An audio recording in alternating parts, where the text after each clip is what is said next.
What's going on, everybody? Hello, and welcome to the first ever Shelf Shock Rewind Awards of 2022.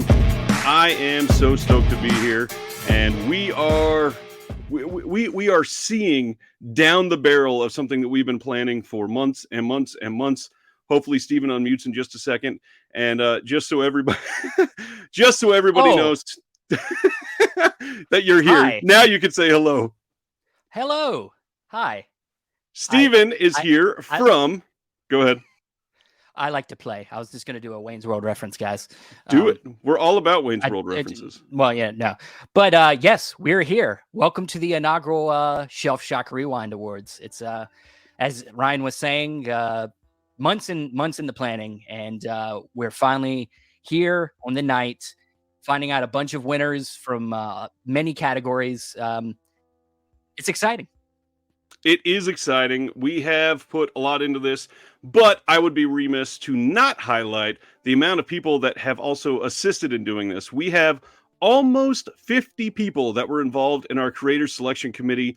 All of those fine people helped narrow down the list of, honestly, I don't even know the eligibility pool. That's something we should have figured out. I guarantee there was at least 600 or 700 releases that came out last year, and it's probably more than 1,000. And they narrowed all of those down to all of our categories that we all voted on just for tonight. But it's not just the CSC. We could not do this without the entire community. So thank you all. We got in literally hundreds of votes in this thing. And it is really only going to have the integrity because of all of those names attached to it. So thank you to everybody that's watching and everybody that participated. Yes, most definitely.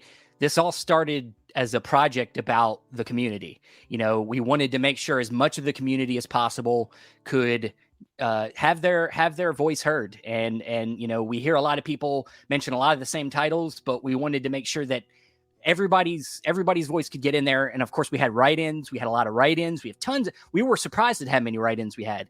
And yeah, it ended up being a really great turnout. And looks like we're getting a lot of good stuff in the chat. You want to look at some of that just to get? First off, I'm going to go with D. Sibner here, who says 10 years from now, this will be a widely streamed event on Netflix. And I can't wait because it will be a better air-conditioned event and I wouldn't be sweating already. Yes. We got a lot going on tonight. And speaking of the comments, I've been highlighting some of those already. And I wanted to let you know that we're not going to be able to highlight every single one because there's a lot of moving parts behind the scenes. But we will highlight as much as we possibly can tonight. And that brings us to the next part, which is we have a ton of items to give away tonight. And one of the things that we want to do is reward the people that are in this community taking part in an event like this. So at various times during this event, there will be a trivia question posted. What we are going to do is that when you are seeing this trivia question, the first person to get it right in the chat is going to be the winner for that question. And we're not talking small giveaways here. Steven even has a wonderful infographic to hold up for all of us. And it's pretty fancy. Why don't you tell us what we got coming? Well, of course, you know, first of all, we got to thank the people, the outlets that were giving us these great prizes. Orbit DVD, Grindhouse Video, and Diabolic DVD, all just were fantastic in working with us and not only promoting, but also giving us these great prizes. So, of course, Grindhouse Video, they contributed 3 $50 gift certificates, which is amazing. More than they gave us more than we thought we would get. Diabolic DVD, Jesse over there, he gave us 2 gift cards for $25 piece, along with 3 sets of 2 physical media releases from his label, Cauldron Films. And then lastly, we have Orbit DVD, Mark over there, Orbit DVD, giving us a $10 gift certificate, but also the Sony Pictures Classic 4K set as a big giveaway that we were going to do towards the end. So yeah, a lot of great stuff. It was so exciting working with these guys and them just being excited about it and working with us. And this is them. Not only are they already doing a great justice for all of us collectors out there, making a lot of this stuff easier to get to, especially if you're in the US trying to get international stuff, they hold all this stuff in their place and they make it easier for us to get it. But they go ahead and they do stuff like this that they don't have to do. So thanks, guys. Thanks all for that. Last thing I'm going to say before we go into our very first award of the night is that we have a ton of people that not only helped contribute for the CSC, which you're going to hear that acronym various times tonight, and that is the Creator Selection Committee I mentioned a little while ago. Basically, that was our version of the Academy. Many of them volunteered to help present awards tonight, and please go take a look at the description in the box below, and you will see links to all of these people's pages, their podcasts, everything that you can possibly find them on. And we fully recommend that you go give them all of your support. The people that are involved in this are amazing. Steven, you ready for that first award? My cat is, apparently. Yeah. Well, that first award, I think we're going over to a friend of mine. If you know my podcast, Chasing Labels, you'll know Andrew Cabral. So let's go over to him and talk about our first award. Hello, everyone. I am Andrew Cabral. I am one half of the co-hosting pair from Chasing Labels.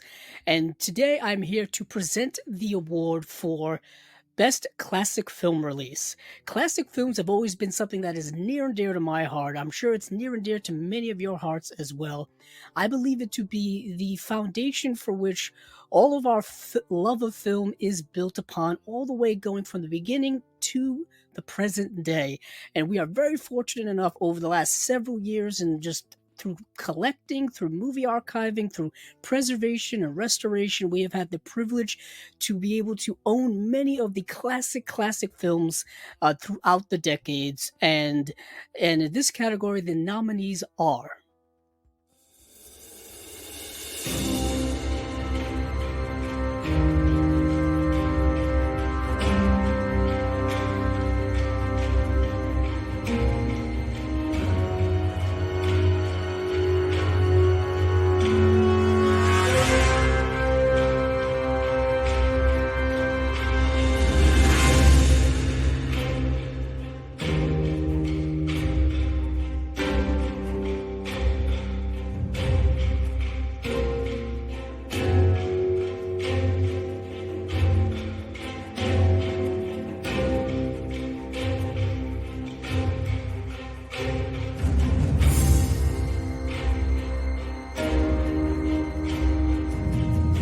and the winners are. Well, are you ready for the winners for the classic film release? Let's see them. And the winners are. No, I seem to have misplaced where the winners are. They must be here somewhere amongst the stacks of movies that I have. Please hold on while I look. Let's see. Oh, here it is. So the winner for Best Classic Film Release according to the community is Vampire by Eureka Entertainment. And the winner according to the CSC is also Vampire by Eureka Entertainment. And without further ado, back to our co-hosts. Yes. Well, so the first award of the night goes to Vampire from Eureka. And I honestly thought the Warner Archive was going to take one of these. What'd you think? Because they had three different, I think they had maybe 2 or 3 releases in this that got nominated. They did, yeah. And Warner Archive has, of course, always been really great about releasing great classic films with great restorations. And I really did too. I thought there was a big fervor for a few of them, but Vampire is a big classic silent film that, of course, was put out by the Criterion Collection. Yep. And then now Eureka came out with a great 4K. And I think it already went out of print really fast. So it's almost not surprising, but I'm glad it's a good release, a good film. So it is a solid release, and anybody that's looking for it, it is one that I would suggest getting your hands on. Just don't overspend on it. I did want to point out, somebody asked earlier, how are we doing this with streaming across many platforms and paying attention to comments from all of these different places? We're doing our best, I promise. I can see all of the comments rolling in one place, and we are managing them. If you want to take a look at that and try to get in on the trivia, just participate. We'll let you know when you're up for it, and we will jump in on that front. And now that we're done with the classic film release, are you ready for the second one, Stephen? Yes, we have now. We're gonna kind of go to the other spectrum, and we're gonna talk about the best modern studio release. I love how we're gonna go from very serious to this. And by the way, the person in the video here is in the chat. Thank you, Jeremy Long, for this. Here we go. Oh, hi there. Sorry, you caught me doing some light reading. My name is Jeremy Long, and I'm a stand-up comedian and screenwriter here in Los Angeles, California, and I'm very honored to be part of the Shelf Shock Awards for 2022. In fact, it's more than an honor, really. It's an obligation, but it's an obligation I'm happy to fulfill. I'm here to present to you Best Modern Studio Release, which I think is a very underrated category because although we all look forward to great, beautiful new restorations of some of our favorite classic films from some of our favorite boutique labels, we can't forget about all the brand new films that just came out last year, and some of them got some pretty beautiful releases. And, you know, I think this category and these nominees really reflect some of the best films of 2022. So without further ado, the nominees are...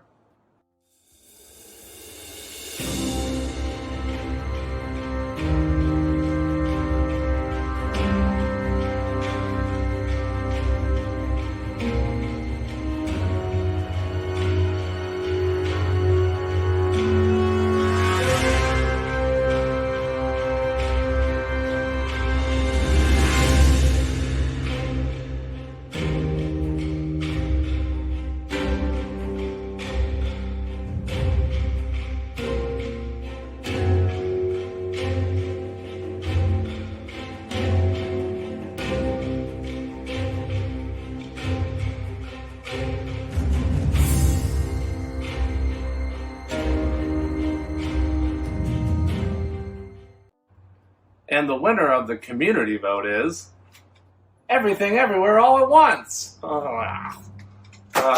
So that's great. Let me get rid of these stupid things. And the winner of the Creators Selection Committee vote is Everything Everywhere All at Once again. It wins twice because it deserves to. And let me tell you something, ladies and gentlemen. You don't get one of these without seeing some bullshit. And this ain't no bullshit. Everything Everywhere is the best movie of 2022, and it deserves these awards. Back to you, Ryan and Steve. Oh, man. I love the production value on that. I was afraid he was going to use that. Well, you didn't get the After Dark cut that I got of the video, so we'll talk about that later. But either way, Everything Everywhere All at Once, one of my favorites from last year, and I love this movie. Yeah. Here, I'll match yours as well. Here's the back of the steelbook. Damn it, copier. But I agree. It's one of the best films of last year, and I'll be excited to see how well it does at the Oscars. And I guess I saw some great comments going on while the video is going. We got to go back. Paul Huggins wants to know if Rakakuni's coming on to accept the award. Unfortunately, in his absence, he wanted to say nothing actually because he can't speak English. It was interesting. Yeah. Robert Francis was throwing out Maverick was an incredible release. Bruiser was running for Batman. Looks like John Peters also voted for Batman. Lots going on. Lots of love in the chat. And friend of mine, Aaron West from the Criterion Now podcast says this is a disc measuring contest. I love it. It is. Yeah. And I think mine's just slightly bigger. It is. It is. Speaking of Oscars, because that was something that we wanted to bring up, I think we should maybe go into our first trivia segment. What do you think there, Stephen? Let's do it, man. I won't know any of these, so I can never win. So on that front, we wanted to point out that the Creator Selection Committee, even though they voted for a lot of this, they're not actually involved. This was all myself and Stephen. So they are all possible to participate and win any of these awards tonight. So they are going to be right alongside you, but you got to know your stuff. Stephen, what are we going for in round one tonight? Round one, we are going to give away the first gift card tonight, and we're going to give away the $10 gift certificate from Orbit DVD. So that's a shipping cost right there. Or a little, more than that, but still, that's a good little chunk off your price. So go. And that shipping's free when you already get 3 items. So hey, Everybody get your hot dog fingers ready. You're going to type as quick as you can to this first question, and we will highlight the winner to this question now.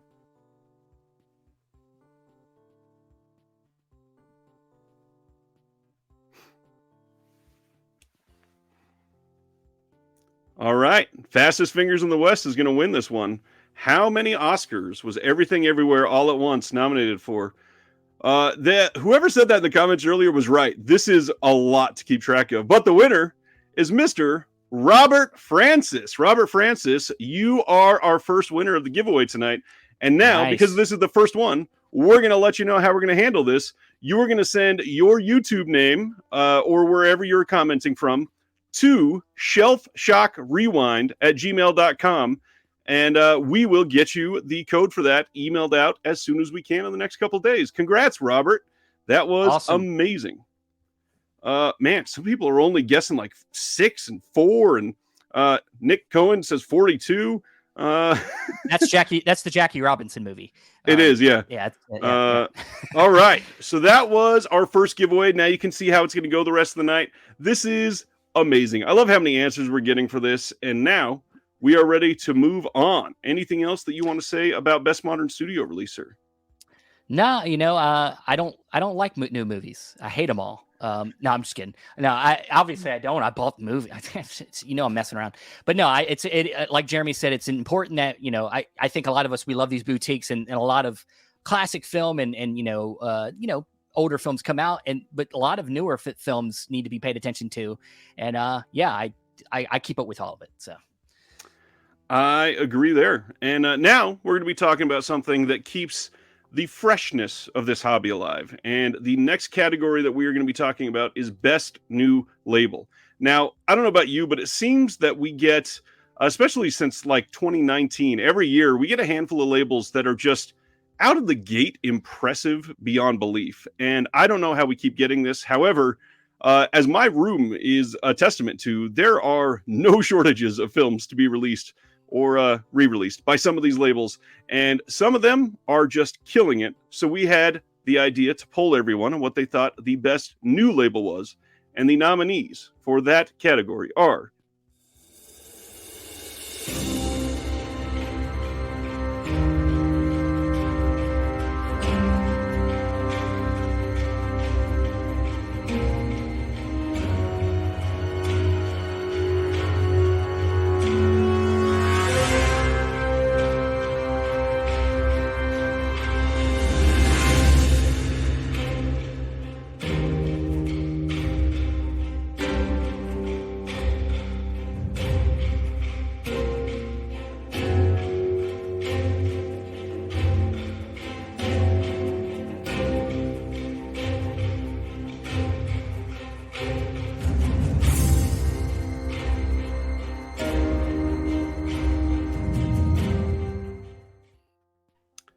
Well, in the comments, we had a bunch of people guessing a whole bunch of labels that I wanted to throw out there. They were not eligible, and one of the reasons is they didn't have their first release come out in 2022. Technically, Radiance didn't have their first release until January of 2023. Air 4444 had their first release a while back. Some of these other ones, like Fun City, they've been around for a while. They were one of the first OCN partner labels. So some of those were not eligible to win. And yeah, Radiance, they'll be eligible in 2023, and I wouldn't be surprised if it was damn near a clean sweep. But let's figure out some winners. So the community vote for Best New Label went to Deaf Crocodile. Congratulations to Deaf Crocodile. Congratulations. From the Creator Selection Committee, we saw not Deaf Crocodile, but the Best New Label is Canadian International Pictures. And there was a joke about Rakikuni, but they are actually able to accept their award. And here we go. Wow. Hey, this is David Marriott from Canadian International Pictures. I'm here with Jonathan Doyle. And on behalf of us and our third partner, Eito Shinari, just a huge thanks to everybody who voted us Best New Label. Thank you to the Creator Selection Committee. It's a huge honor, starting this label. We had no idea what it was going to look like. We had no idea what the reception was going to be to Canadian cinema, archival Canadian cinema. So it's just been tremendously heartening to see how many people care. And yeah, this is a huge honor, and sincere thanks to the community and to the creator selection committee. Thanks so much. And we just want to thank some of our kind of key partners, the National Film Board of Canada, LA Film in Quebec, Zelko Entertainment we work with on Rainbow Boys, and so many others. And of course, OCN and Justin La Liberty and everyone over there. And, Ryan and Steven for putting together this very cool award show. Yeah, absolutely. Our graphic designer, Dylan Haley in New Zealand, who's been with us since the beginning as well. Congratulations to Canadian International Pictures and Deaf Crocodile. We got a question from Jeff K in the chat. Do the winners get a statue? Unfortunately, I have children and all my money is gone. So you should know that we're like you and we have no money to give to anything else. Not even my children have money. It's for the collection in here. This is true. I'm upset that I can't win any of the gift certificates tonight. I am, as we were getting these donations, these things from the outlets, I was like, damn it, I just want to get out of this and just be a part of it so I can get that Sony Picture Classic set. And either way, this has been hilarious to read everybody's comments. And speaking of things that are hilarious, I think that we should go into our best comedy release of 2022. What's going on, everyone? My name is Bob. I don't know, man. Bob's Blu-rays. You can find me on Instagram and also here on YouTube as well. I post a lot of collection updates, a lot of movie hauls, movie reviews sometimes. I do a lot of live streams. I really enjoy doing things like that. So if you're interested, come check me out on YouTube under Bob's Blu-rays. I'm also on Instagram. Like I said, I post every day on there. But today I'm going to be introducing the nominees for Best Comedy Film of the Year. I wanted to talk a little bit about my history with comedies, why I love comedies so much. I grew up watching a lot of raunchier comedies in my early teens with my dad, and just a lot of comedy movies. They hold a special place in my heart because I watched a lot of them as a kid with my dad, so that holds a special place there for me. And I just enjoy a good laugh. Sometimes you just need to relax and watch something where you don't have to pay super close attention to or have a deeper film. Sometimes you just need a good laugh and enjoy yourselves and watch something fun, funny, and entertaining. And there's a lot of great comedies out there. So with that being said, for the best comedy of the year, the best comedy film of the year, the nominee.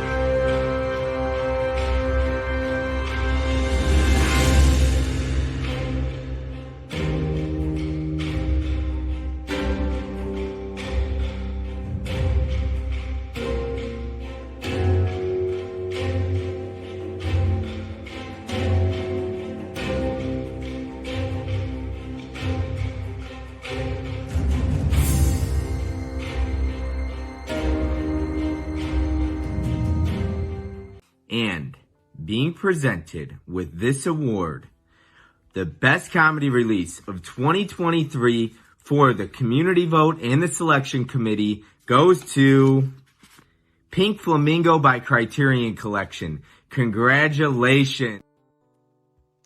Well, not really a surprise there. No. And I want to say we didn't provide him with that award. We told you we didn't have enough money for trophies.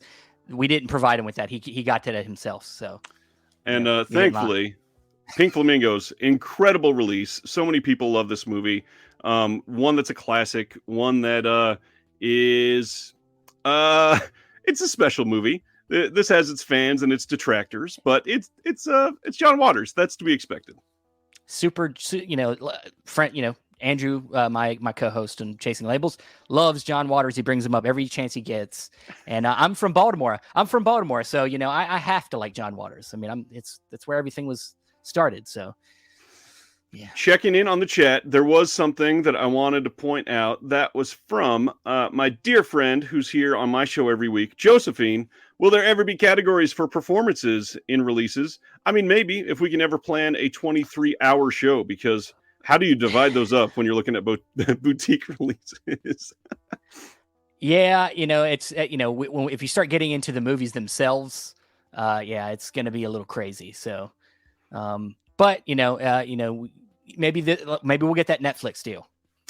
That would be sweet, and then we can count on a lot more. And one thing that you can count on is that it's time for our second trivia question. Mr. Billings, what are we shooting for on this one? Well, let's go ahead. Let's jump over to the Diabolic DVD. They got two $25 gift cards. We're going to give away a $25 gift card on this one. All right. This one is going to be a really interesting one because it's been joked about on either side, and supposedly the answer for this one is true, but I bet a lot of you guys will get this one fairly quickly. Get ready to type, because here is trivia question number 2.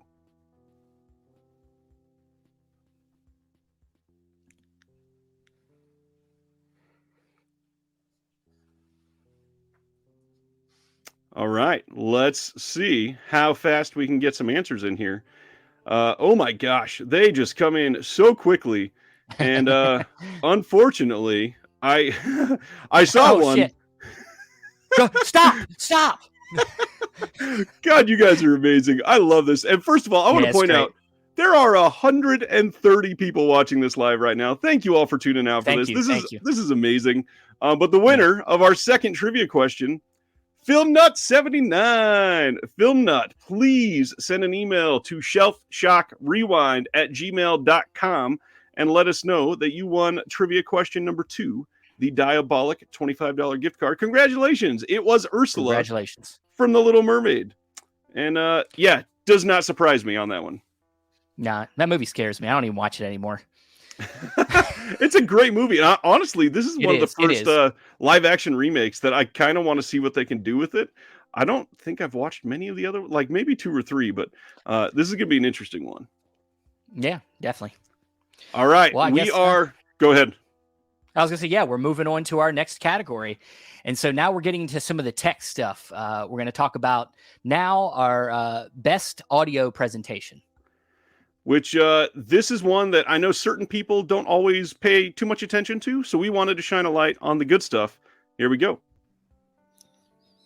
The roar of an engine, the sound of your favorite song, or just pure, sudden, terrifying silence. Great audio presentation can bring the theater experience right into your own living room. And it is with that I'm proud to present the winners for Best Audio Presentation.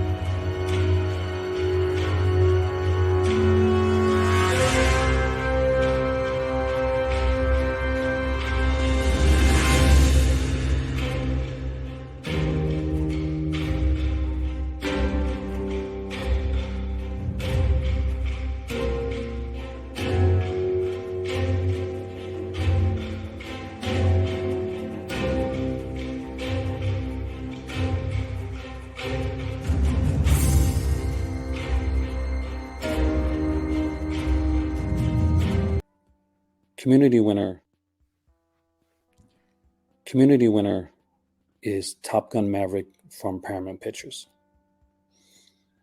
And with the Creators Selection Committee has chosen the utterly fantastic The Last Waltz from the Criterion Collection. 2 films that are truly enhanced by fantastic audio presentation that truly makes you seem like you're watching it in a theater in your own home. That is oh so very true. And yes, this is a really great category. The Last Waltz, especially that new 4K release, is one that people need to jump on if they don't have it. And of course, with Top Gun, that's kind of, it's been a very popular movie last year. Whether you like the movie or not, you can't really deny that the sound element of that movie is pretty great. So it's not really a surprise.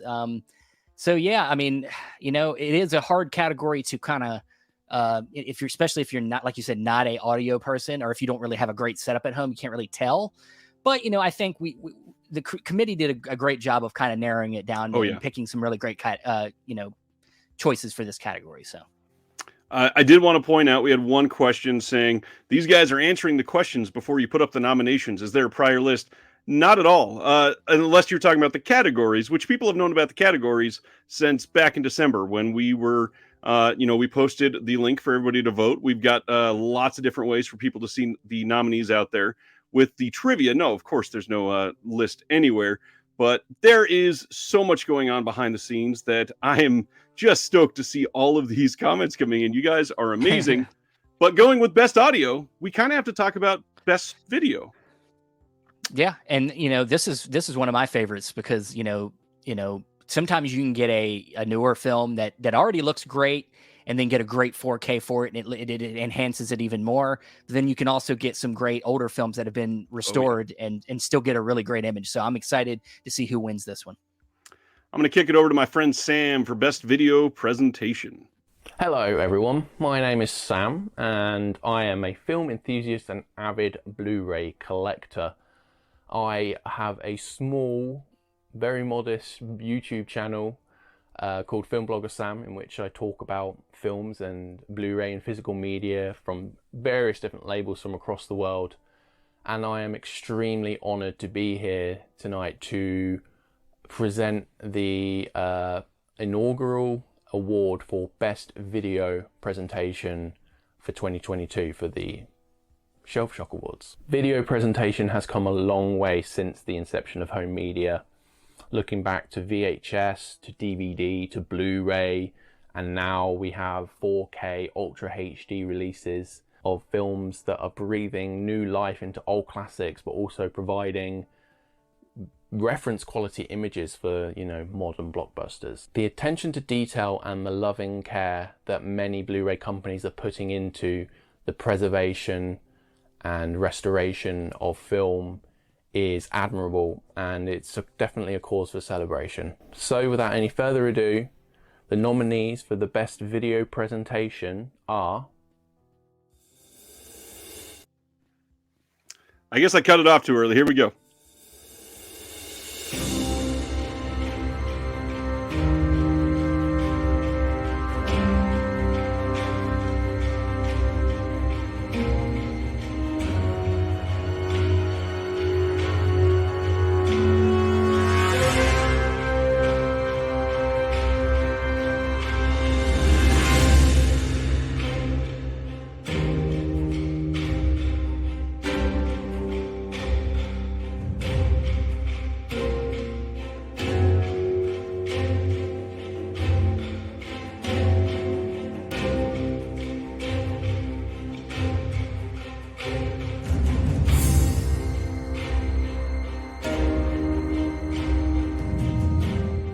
And the winner for the community vote is Criterion Collection's release of David Lynch's The Lost Highway.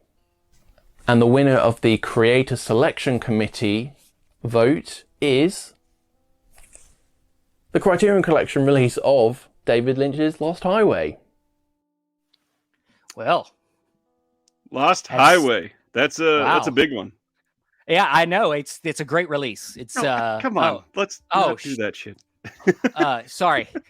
My bad. Wrong release. But I haven't gotten the Criterion release yet, but I intend to, as you can see. A great film. How did the presentation look to you? Have you watched it yet? I checked out the transfer, but Lynch is one, as I literally just talked about on my show on Thursday night, Lynch is one that you got to really be in the right mood for, and Lost Highway has just not been that moment yet. I'm going to take it and show the wife one of these months in the next coming year. But the 4K presentation, honestly, stunning. I shocked with how good it looked, and it was a great upgrade from what we had previously, including the Kino Blu-ray. Yeah. It's a good release, and I think people should check it out if they haven't. Awesome. We also had led off before we went into this whole award show thing by starting a giveaway about a month and a half ago. And we had all of you in the community make a video that you would present to us, and we would share live during our show for the top 5 that we picked. And we got our first one of those that we are going to show right now from CSC member Will Dodson, who does not know how to film in landscape all the time. Shelf shot giveaway. Why do I like physical media? I get to be a curator, an excavator, a tastemaker, an innovator, and an ostentatious displayer of everything that is high art, low art, ridiculous, silly, sublime, and 103 Jess Franco films. Literally just for the reason to showcase his Jess Franco collection, which, congratulations, that is ridiculous, Will. Yeah, Will is actually, I haven't had him on my show yet, but he has been on your show many times, and he lives in my area. He lives in Greensboro. He works in the area where I live. So I got to meet up with him one day. Yes, this is an incredible collection, and the whole Jess Franco thing at the end, it is impressive. And Will is in the chat tonight. His name is Ashby Owls. Please give him some love. He is amazing. Yes. There he is. There he is. Yeah, Will is on my channel the first Thursday of every single month so that we can go over all the OCN titles together. Will is amazing, and obviously you can tell by his vocabulary, one of the smartest people in this hobby, and I love the dude so much. I love the questions like, hey, Will, where do you keep your clothes? Who needs clothes when you have Jess Franco? I don't think you're going to want to wear clothes while you're watching Jess Franco. So, I mean, that's how it goes. I mean, yeah. All right. Now we're going to go into one of my favorite parts of this evening. So one of the things that we love, and we just talked about video presentation, but there's another aspect of that is a little more nuanced, and that is the amount of an upgrade for a video presentation. There are some of these films that go all the way back to pre-VHS was their last release. There's something that has made leaps and bounds in 40 years of physical media format technology, and now we're seeing something sometimes in glorious 4K. So on that front, we get a whole lot of this window of restorations that could have been in the middle that weren't there, and some of these upgrades are massive. There's a lot of stuff that is exciting surrounding this category, but we're going to start with a video from my friend Chris Haskell from They Live by Film. Welcome. Chris Haskell from They Live by Film. And for those of you that don't know the podcast that me and Adam and Zach run, we dedicate the podcast to exploring world cinema. And so the half of it is really around the discussion and kind of the critique of films. And the other half, which is very relevant to tonight's presentation, is around exploring the personalities behind the labels that we buy. So very excited to be here. And I'm very excited about the category that I'm presenting. So when we think of home video restoration upgrades, this is truly a passion project within the boutique Blu-ray community. A lot of the folks that are behind the restorations are deeply passionate about capturing the spirit of the original intent of the filmmaker. We've certainly seen controversy when the film has been changed over the years at the director's behest. But there's, I think that the most important thing to take away from these restoration category and from any of the restoration work is the folks behind this are deeply passionate about producing the best quality work that captures the way that the film was intended. And the nominees for Best Home Video Restoration Upgrade are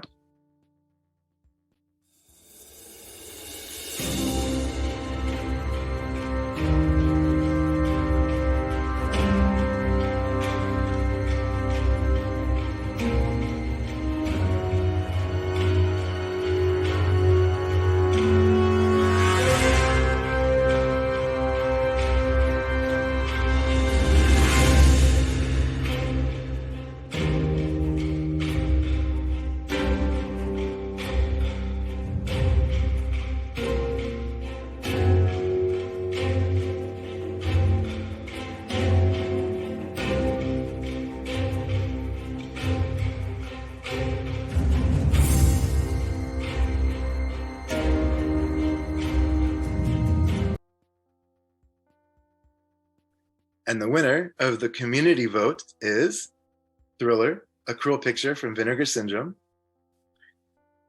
And the winner of the Creators Selection Committee vote is Out of the Blue from Severin Films.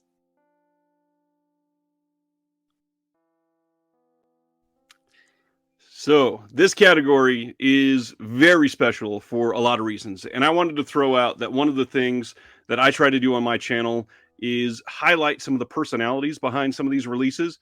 And one of the things that we don't always get to see are the personalities behind the restorations themselves. So tonight, I happen to get a couple people that you might find interesting to hear speak on one of these releases. This isn't the last we're going to hear from them, but I didn't want to put it all at once. So here is our first snippet from one of the teams behind these restorations. I'm Elizabeth Carr. I'm John Allen Simon's producer partner, both on the Out of the Blue 4K restoration and in our company, Discovery Productions. And John really spearheaded this. He's been involved with getting Out of the Blue seen from the get-go, from when he first rescued it off the shelf, and he and Dennis Hopper took it on the road in the early 80s. Yeah, it's really been a long journey, and this restoration and the re-release for the 40th anniversary, it's kind of payback for what an amazing friend and mentor Dennis Hopper was. I'm really proud to say, I mean, today people know him primarily as an actor from his later work, but that's true. Dennis was always very generous in saying to me that our release of Out of the Blue got him back as a director. The discs are amazing, and kudos to John, who put together the extras, and we had wonderful help with that too. The people who gave their time for the interviews, and like Brian Cox and Ethan Hawke and people, and our friend Patrick Flynn, who helped John edit the videos. This is so exciting to see the people behind this willing to come and be a part of this and share some of their information behind the transfer of Out of the Blue. Like I said, we're going to hear a little bit more on that tonight. But for now, I just want to bring some sort of recognition to the faces and names behind these, because one release is going to take way more sets of hands and eyes than you could ever dream of on some of these. And John Allen Simon and Elizabeth Carr deserve just the most massive amount of kudos for this release. It is an astonishing release. And if you don't have Out of the Blue, especially on 4K from Severin, but also if you're in the UK, the BFI release on this is stunning as well. Please go and check this out. This is a beautiful release. And not only can you get it on disc, they're still playing it theatrically in many places. It is coming here to Kansas City in less than 6 weeks. And I'm going to be doing my best to take myself and my wife to see it in the theater for the first time. So I am beyond stoked that Elizabeth and John would come on and just give an appreciation during this. And they're in the chat. So thanks a lot, Elizabeth, for being here. Yeah. We appreciate you so much. Yeah, I was able to talk with John a while back ago. We got an interview on with Chasing Labels, and yeah, he's just got so many great stories about his time with this film, and yeah, they've just been such a supporter, and they just like you'll hear from them that they're still paying for this whole restoration, and the love for this film and the love for Dennis Hopper and Linda Manns is just amazing, and so. Very big congratulations to Out of the Blue, and also, of course, let's not forget the other winner, Thriller, did also win restoration, and this was one I think a lot of us really wanted to see get a good release. We of course got the Synapse release, and then there was some controversy going on, and then this got there was some nice online going back and forth, and then we got this release, which is very nice. And so, yeah, great picks for best home restoration. Yeah, Vinegar Syndrome absolutely killed it for that release. The amount of discs that are in that are astonishing. The extras on both of these releases in this category are just make it all worth it. If you are on the fence on either of these, there's no reason to be. They're both amazing. Yeah. Agreed. Mr. Billings, you want to take us to our next category? Sure. So our next category is going to be best animated film release. With animated film, the thing that's great about it is it's not really a genre, it's a medium. It's another way to tell stories. And of course, no matter where you go in the world, everybody's got their own style of animation. You know, and you know, we have our mainstream animation with, you know, things like Pixar and Disney, but then you can go to Hayao Miyazaki stuff in Japan, and just all over the world. There's also so many different ways to tell stories with animation. And I think that this year's nominees, we get a little bit of everything. So with that said, this year's nominees for Best Animated Release are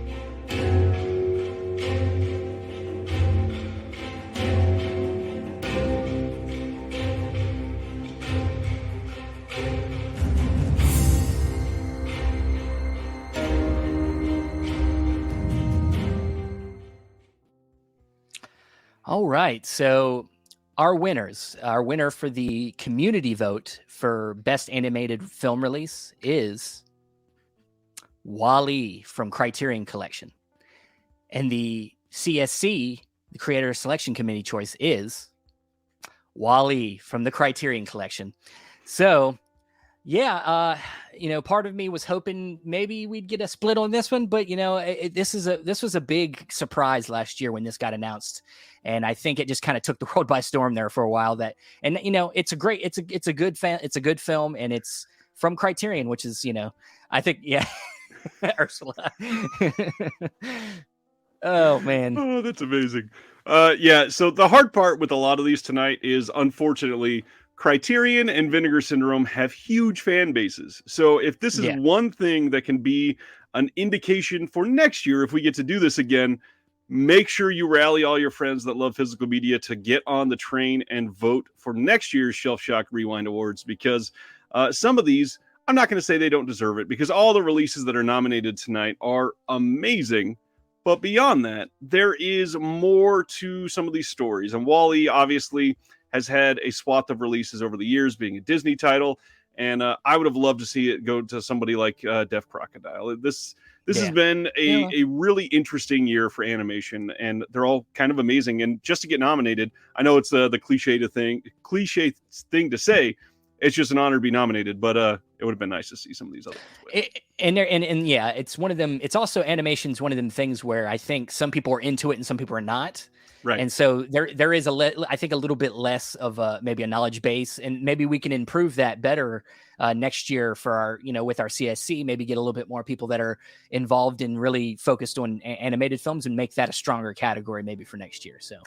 Absolutely. So now let's go back and watch one of our second videos for the giveaway that we were doing. This is another one of the Why I Love Physical Media videos, and a reminder that one of these is going to win a $50 gift card to Grindhouse Video at the end of the night.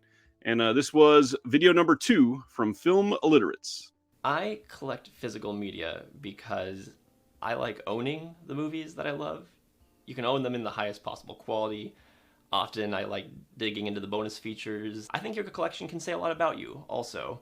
And these days there's such a wide variety on Blu-ray. There really is something out there for anyone. You want Kiki's Delivery Service on Blu-ray? You can get Kiki's Delivery Service on Blu-ray, and no one can ever take it away from you. Ha!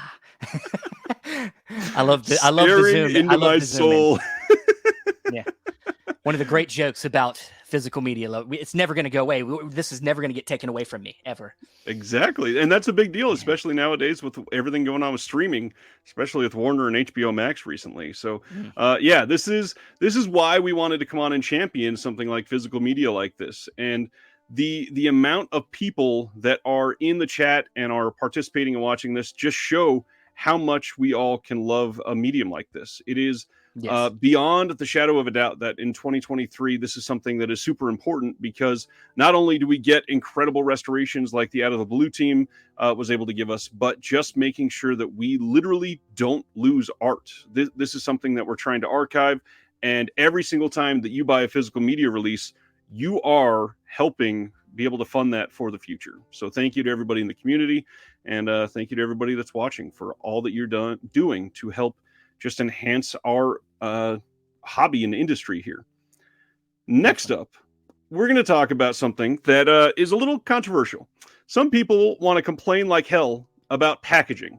Other people want to worship it as the end-all be-all of these physical media releases. And I will happily claim to fall somewhere in the middle.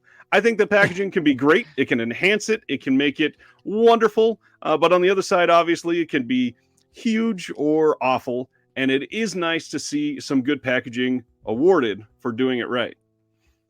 Let's see. Next, we're going to hear from Dr. Will Dodson again. And this time, he learned how to record in landscape. Good evening, everyone. I am Dr. Will Dodson. I teach film and literature courses at the University of North Carolina at Greensboro. I'm the co-editor of American Twilight, the cinema of Tobe Hooper, and I've contributed essays on Todd Browning, Jess Franco, Woody Strode, Wes Craven, and more to various collections over the years. I'm here tonight to present the award for Best Packaging. Now, of course, the film is the thing, but when we're talking about curation and restoration and representation, packaging is a really important part of a film's appeal. Not only that, it's a very important part of a label's brand for collectors. Lovingly and intricately packaged and restored releases of favorite films or new films just help make the experience a little bit more special. And so tonight we're going to honor our nominees in Best Packaging, which are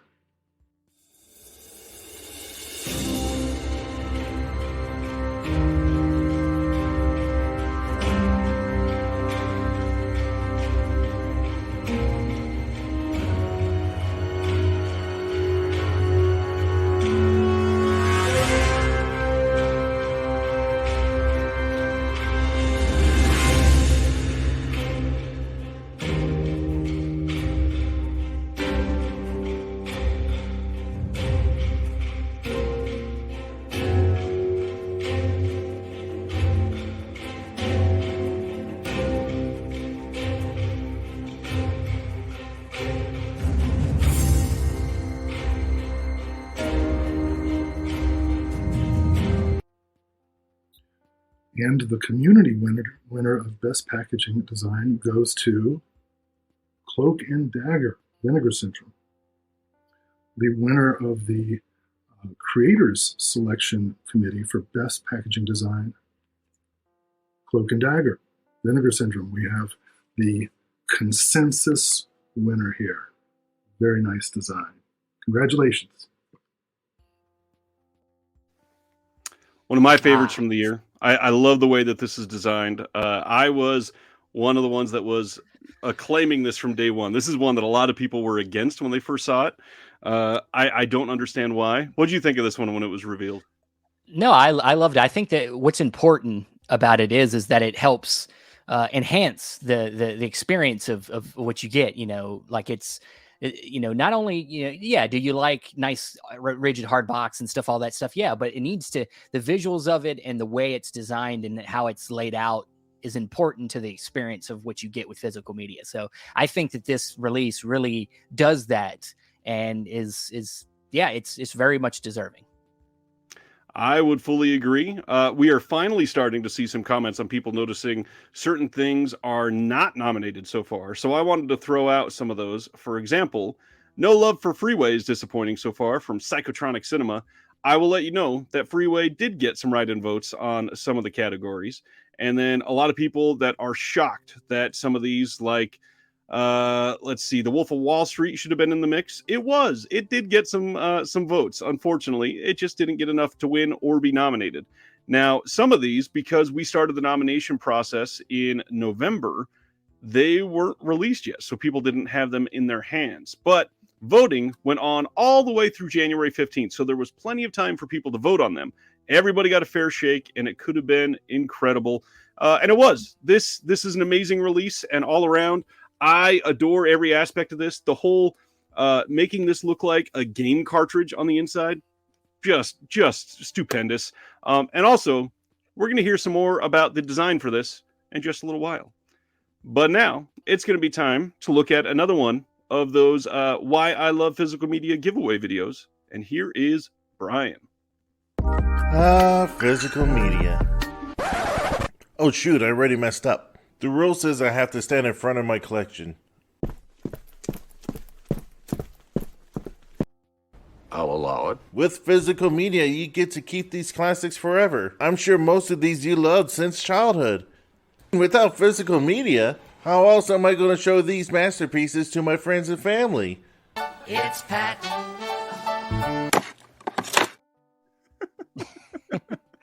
Oh, I love it. I love it.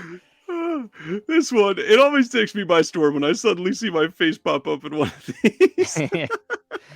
Yeah, I very creative one. I really loved the you know, and you know, he does a lot of his channel. He does a lot of great videos like that. Very funny, very good in unboxings.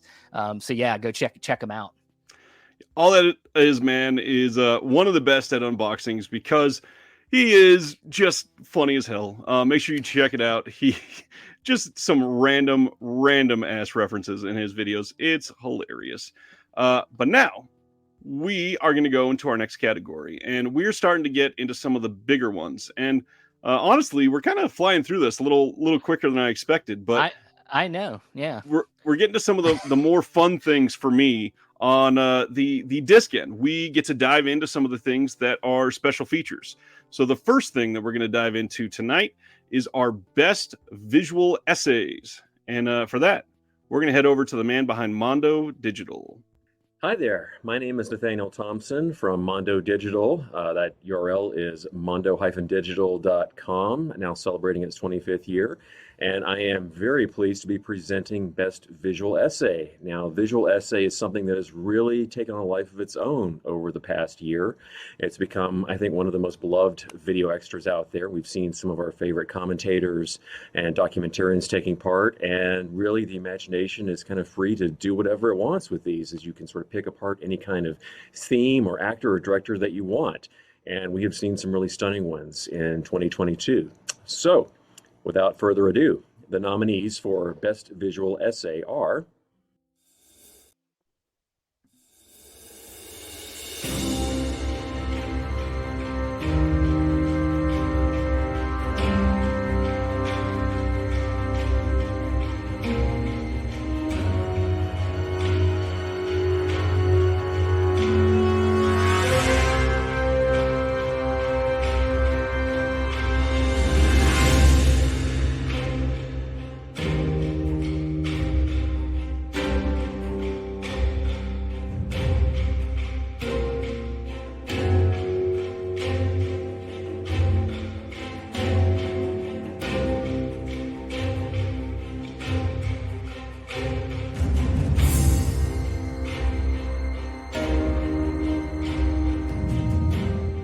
and the community winner for Best Visual Essay is, let's see.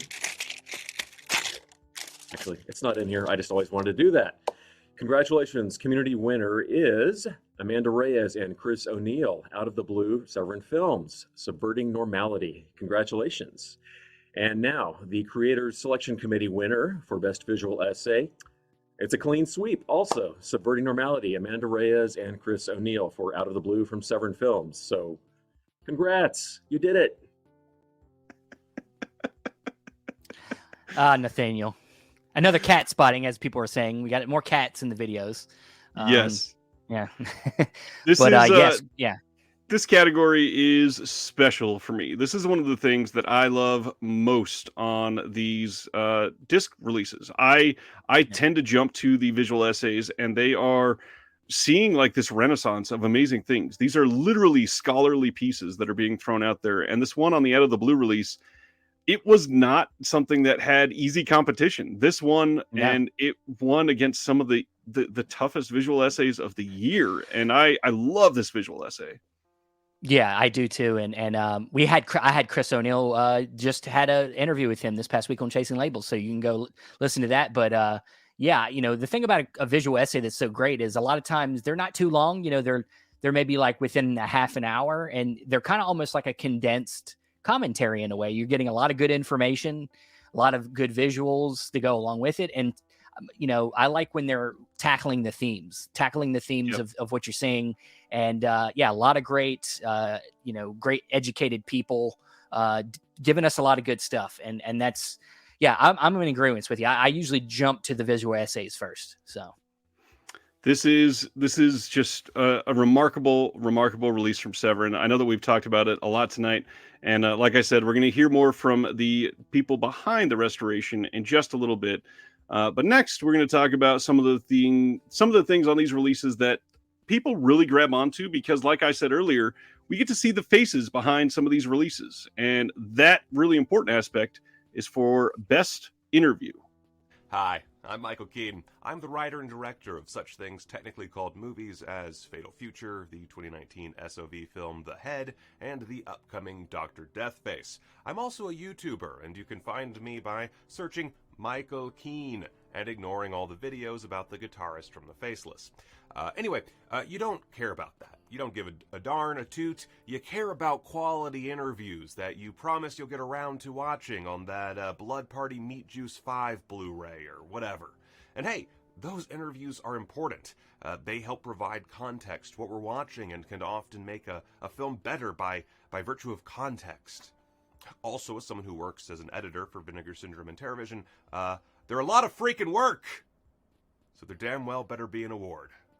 Anyway, the nominees for Best Interview are...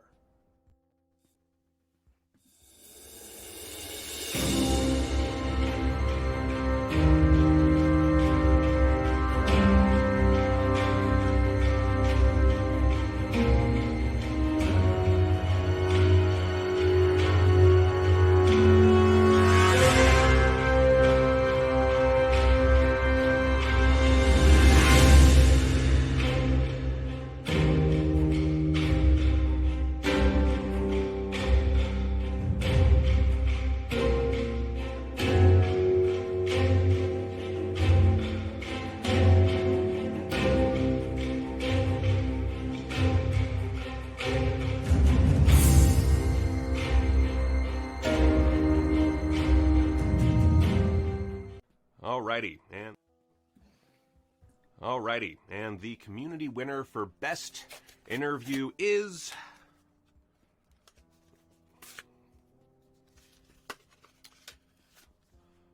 The Saw and the Savini from the Texas Chainsaw Massacre 2, released by Vinegar Syndrome. I love that our software keeps telling on us, and the moment that I click something that's too close to the end of the previous video, it doesn't work. So that is that one. And you might ask, why are we stopped in between figuring out the CSC and the community winner? The reason is because it is time for trivia question number 3. So everybody get ready for that one. Before we do, I gotta point out that I remember you volunteering for this. Stan Geezy wants to know, where are the song and dance numbers? I had you listed 6 times already, and you're just like not holding up your end of the bargain. What's going on? Oh, I'm literally in a box right now. I'll.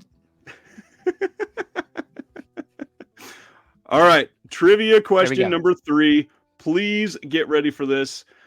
You are going to be typing in the chat to see who wins the next giveaway, which is for... I would say another $25 gift certificate from Diabolic DVD. How about that? That sounds good to me. Let's dive right in. Trivia question number 3.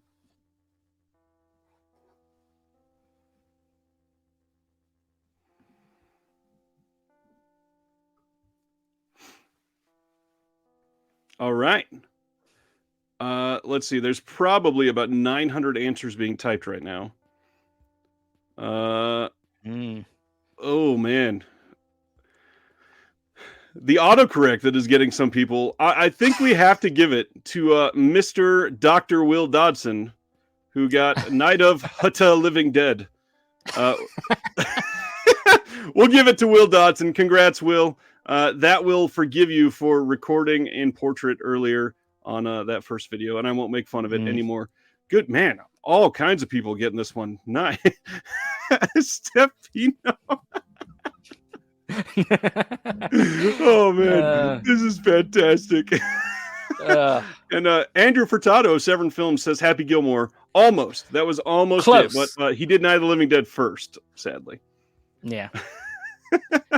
That was amazing. Price is wrong. The price is wrong, Andrew. The price is wrong. Let's find out who won for the CSC. And the Creators Selection Committee winner, I worked on that, is... I don't have another one of these for the gag. Conversation between John Waters and filmmaker Jim Jarmusch from Pink Flamingos, released by the Criterion Collection. Congratulations, companies that don't care about my opinion. Yeah. Gotta love that personality. Thanks, Michael. Yeah, I do. Yeah, couple great winners. We got more for Pink Flamingos, the great interview in there. Not surprising, two directors talking. That's always good. And of course, the interview with Tom Savini, really good. Get to see a lot of behind the scenes of what he did with the makeup work and stuff with that, and prop work. And yeah, really great. Which is a great one. And I will throw out there, if you have not checked it out, the Scream Factory release of Alligator. Excuse me, I've been drinking a lot of water. Alligator. You almost sounded like an alligator right there. Alligator. Yeah. Alligator that has the interview with Bryan Cranston.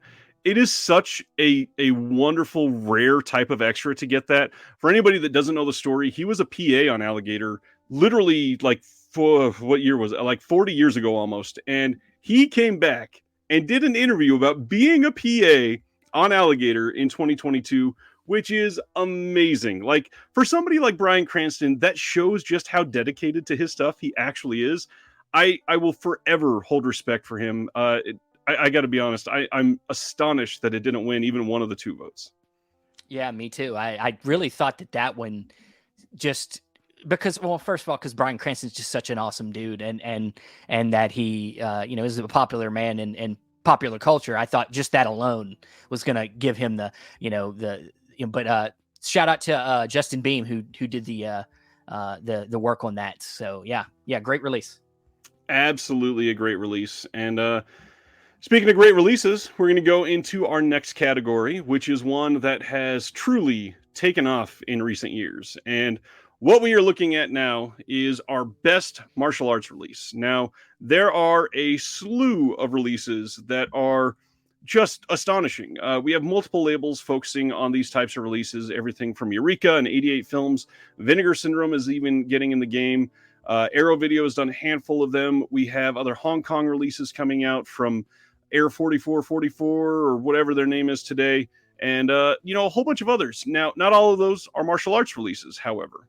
And I really love that we highlighted some of the greatest for martial arts releases, because these are truly, truly enjoyable films that are able to capture just this lightning in a bottle from decades ago that I think people are finally discovering in 2023 and falling in love with. So, without further ado, the nominees for Best Martial Arts Film Release of 2022 are...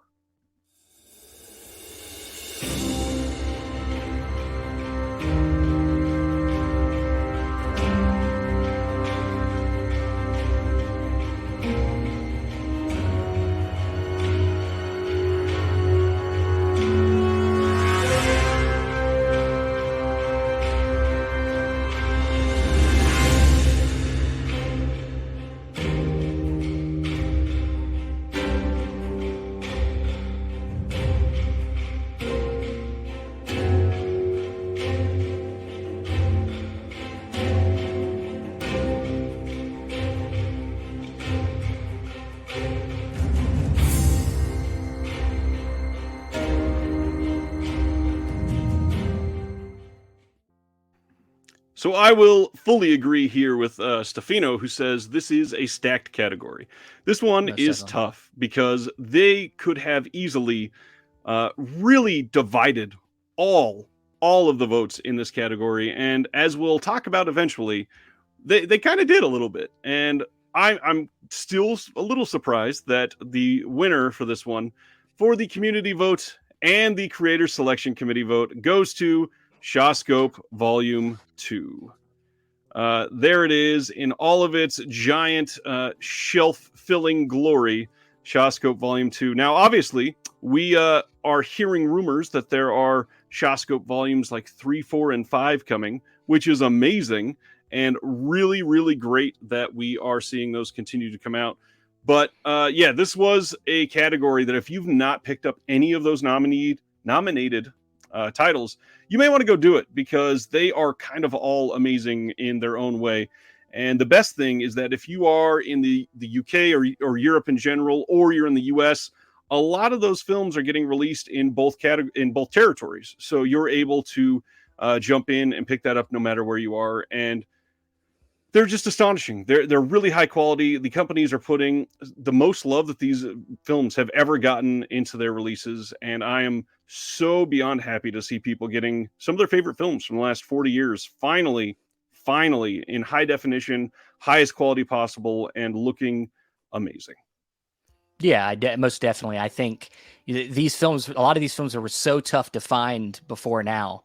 And, like we've said before, getting this stuff is just going to help keep it around longer. So please, invest. For instance, we just got the Jackie Chan. We're getting all these Jackie Chan things coming from Shout Factory, and we've already gotten a lot of them from Eureka and 88 Films. So yeah, just please keep it coming. And speaking of keep it coming, we wanted to say another special thank you to our 3 sponsors behind tonight's event who are helping with these giveaways. So let's take a small ad break for those 3 retailers.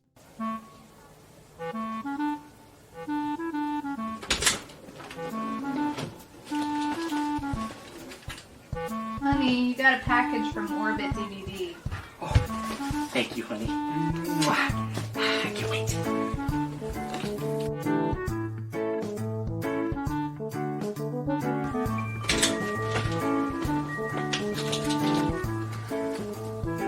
Honey, a package from Diabolic DVD. Oh, I think they must have separated my last order. I didn't make another order.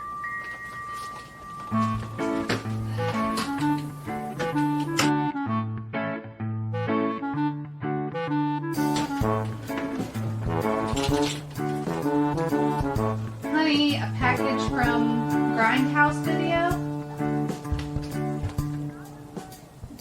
You knew this when you married me. 3 times in 1 week.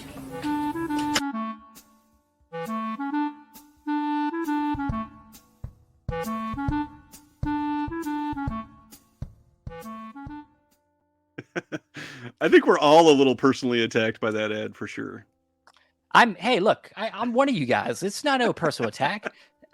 That's just how it goes, guys. But my wife was, lovely enough to help me with a little ad there, and we wanted to do more, but just so much to do and just normal life. But want to do a little shout out right there to my wife, Brittany, and of course my little girl Adeline, who made a little appearance there. Love you guys. It is lovely to see it be a family affair. It's amazing. For anybody that has not checked out Orbit DVD, Grindhouse Video, or Diabolic DVD, there is no reason not to. All 3 of them have been the bane of my existence for many years. And they all have their pros and cons. They all are just beautiful people. They know that we are collectors that love these releases, and they want to do their best to respect those releases as they send them to you. And they all are, carrying some of the best releases out there. And if you haven't, please go look on the website, see what you can find, because they are all amazing people. Mike at Grindhouse and Mark at Orbit DVD and Jesse from Diabolic and Cauldron Films and now Neon Eagle on top of all that. They're all wonderful people. And if you are not buying direct, those are the next best options. Most definitely. Most definitely. All right. Well, shall we move on to the next category? Sure. It is time. I guess it's me. Yeah. Yes, it's me. So the next category we're going to do is best commentary. And once again, this is one of my favorite supplements on discs. It's one where, you know, a lot of times after I've watched a movie one time, I come back to it and I really want to hear some of my favorite voices talk about the film in depth, where I can get you know, context of the actors, where they were in their career at this moment, or you know, if there was any kind of behind the scenes turmoil on the set. You get to hear a lot of that stuff. And, you know, sometimes you even get the people involved in the movie themselves doing the commentaries, like actors like, you know, Tropic Thunder, where one of my favorite commentaries, where you get all three actors with Robert Downey Jr. coming back doing his character from the movie, because he doesn't break until DVD commentary. So with that said, let's get the nominees for best commentary.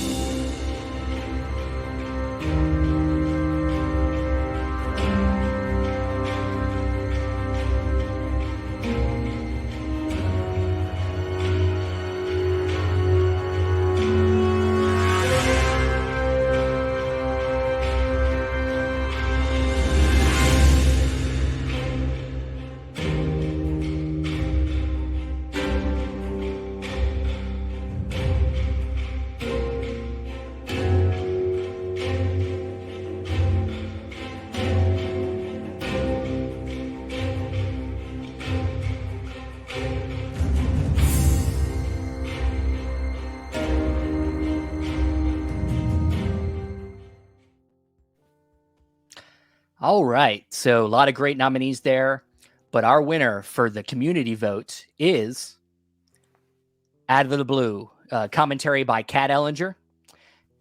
And the winner for the CSC winner, the CSC winner for best commentary is Out of the Blues, commentary by Kat Ellinger.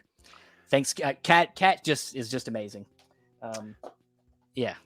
Kat is amazing. She is a wonderful person, and to share more on their feelings on that, now let's go back to some people behind Out of the Blue. As everyone knows, our partner in the U.S. release of the restoration is Severin, yes, and David Gregory and Carl Daft and Josh Johnson, Andrew Furtado, and Kira Jeunesse have all been great collaborators on this. Carla did some terrific extras too. The Amanda Reyes and Chris O'Neill visual essay, Subverting Normality, has won Best Visual Essay from both the community vote and the creators selection vote. Oh, that's great. Yeah. The next thing, Kat Ellinger for Best Audio Commentary also won for both the community vote and the creators vote. Oh, great. That's She's been exciting. terrific. It was really, she had written a terrific essay about the movie, and I reached out to her. Perhaps, though, the most exciting, on the creators vote, Out of the Blue has won Best Home Video Restoration Upgrade. Oh, great. Oh my gosh, that's so wonderful. Oh, I honestly, John, so much of this is on you. I love that we're getting a comment that says "Stop the steal."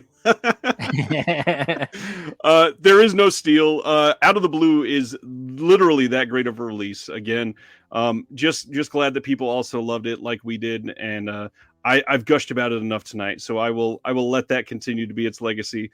But there might still be some categories that it's nominated for, so we'll see later on in the show. We do have one more video that I wanted to show from the giveaway. That is from Skylar Travis, and this is about why Skylar loves physical media. This is my physical media room. The reason I love physical media is because, first off, it just looks amazing. Artwork and all that good stuff. Special features. You kidding me? Got a little bit more down here. Got a little bit even over here. What I really also love about physical media is that not all of this stuff is available on streaming. So that being said, if I want to watch something I want to watch, it's right here. Over and out from Kansas. Nice. I want some of these little hidden nooks to keep stuff in. Dude, I was, as soon as he sent that out, I was jealous of that setup. That setup is amazing. Agreed. Yeah. One thing that we are looking at with some of these videos is the people that you can just feel their passion for their collection. So Skylar Travis, sorry. Thank you for sending that in. I didn't mean to imply that was the last one. We do have one more of those coming up. So we have that to look forward to. Wow. This has been incredible so far. I am so stoked that people are able to see this. Will, I will fight you. Yes, that was in portrait, but it filled the entire screen. Come on. Yeah, the comments after these, adopt me. The last one, everybody just loving the collections. These are amazing. Awesome. All right. Jason says, why isn't Ryan sitting in front of his collection like everyone else? I always do that. I figured I'd make this a little special. Okay. Are we ready for the next one? Let's do it, man. Let's do it. Best annual slate? Annual slate is next. Now, this is one that you and I went back and forth on for a little while because this one's a little difficult to gauge and quantify because we have a huge spectrum of labels that put out releases that a lot of us love. And when you see these labels put out a ton of releases every month or one release every 3 or 4 months, it's difficult to compare the two and say who was quote better. But the way that we looked at this was when you look at the overall complete total label production for an entire year, who had the absolute best list of films that they put out for 2022. Now, our CSC thought long and hard on this one, and they made their nominations for this. And I was grateful to see who they nominated because this is one that could have been very difficult to gauge. And I think overall they got it pretty well gathered properly. So let's take a look at the nominees for Best Annual Slate.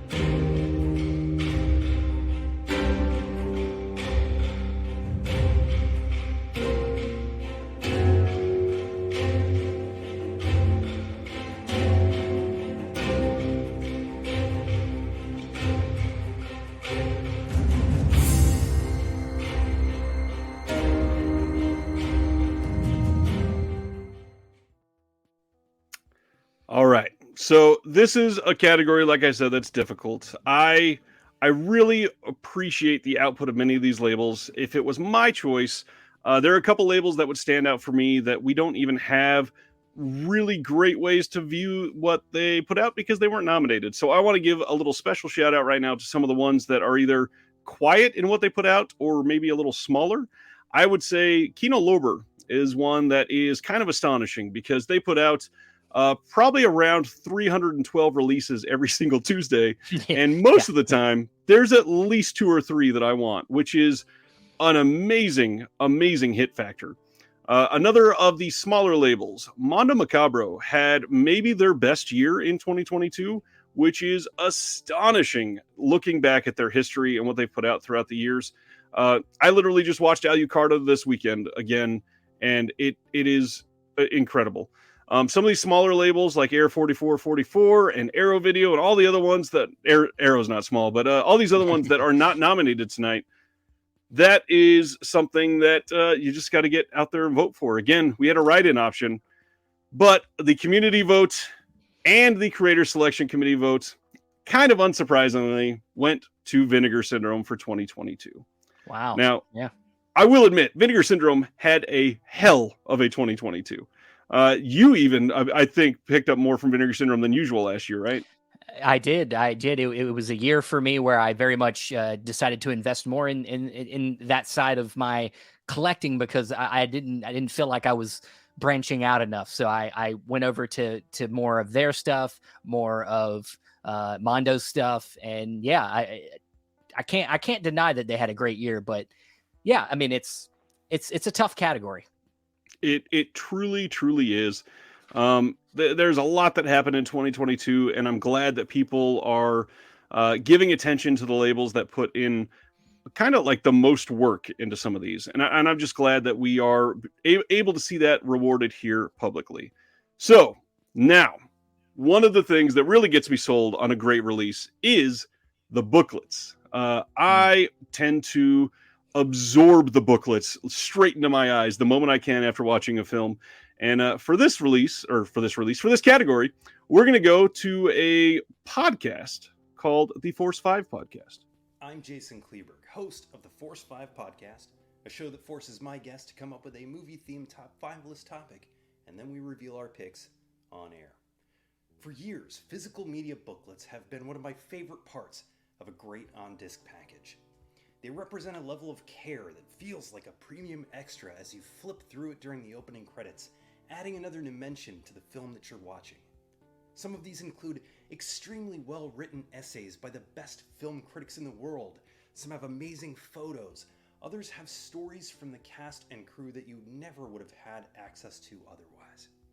This one right here even has ninja throwing knife sets for just $29.99 plus $8.99 shipping and handling. Without further ado, here are your nominees for the best booklet.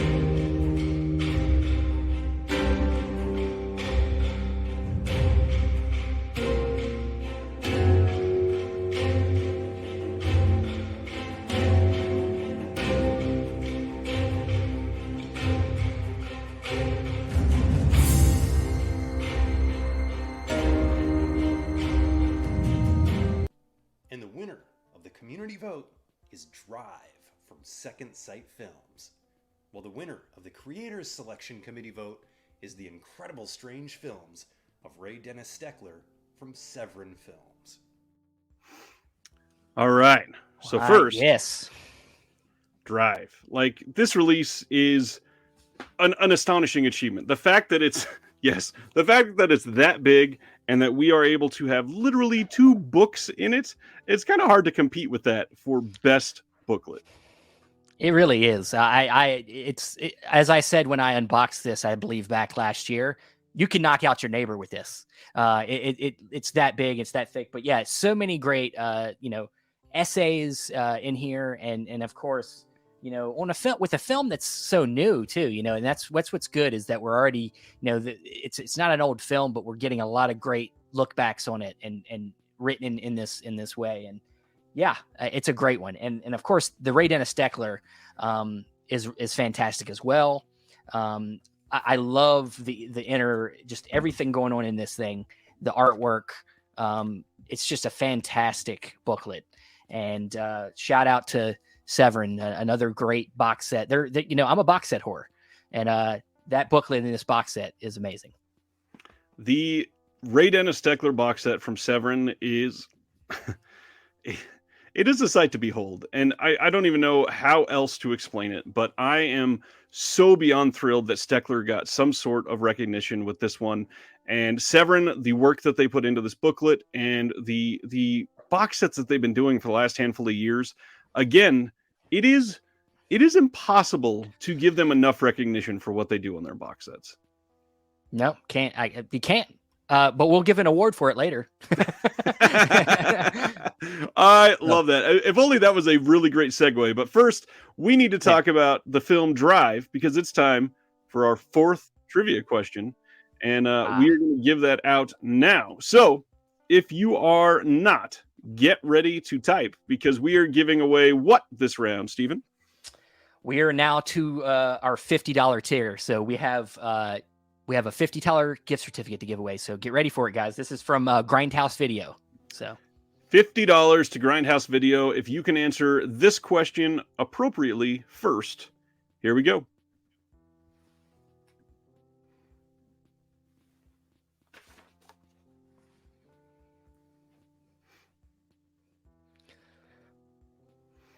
All right.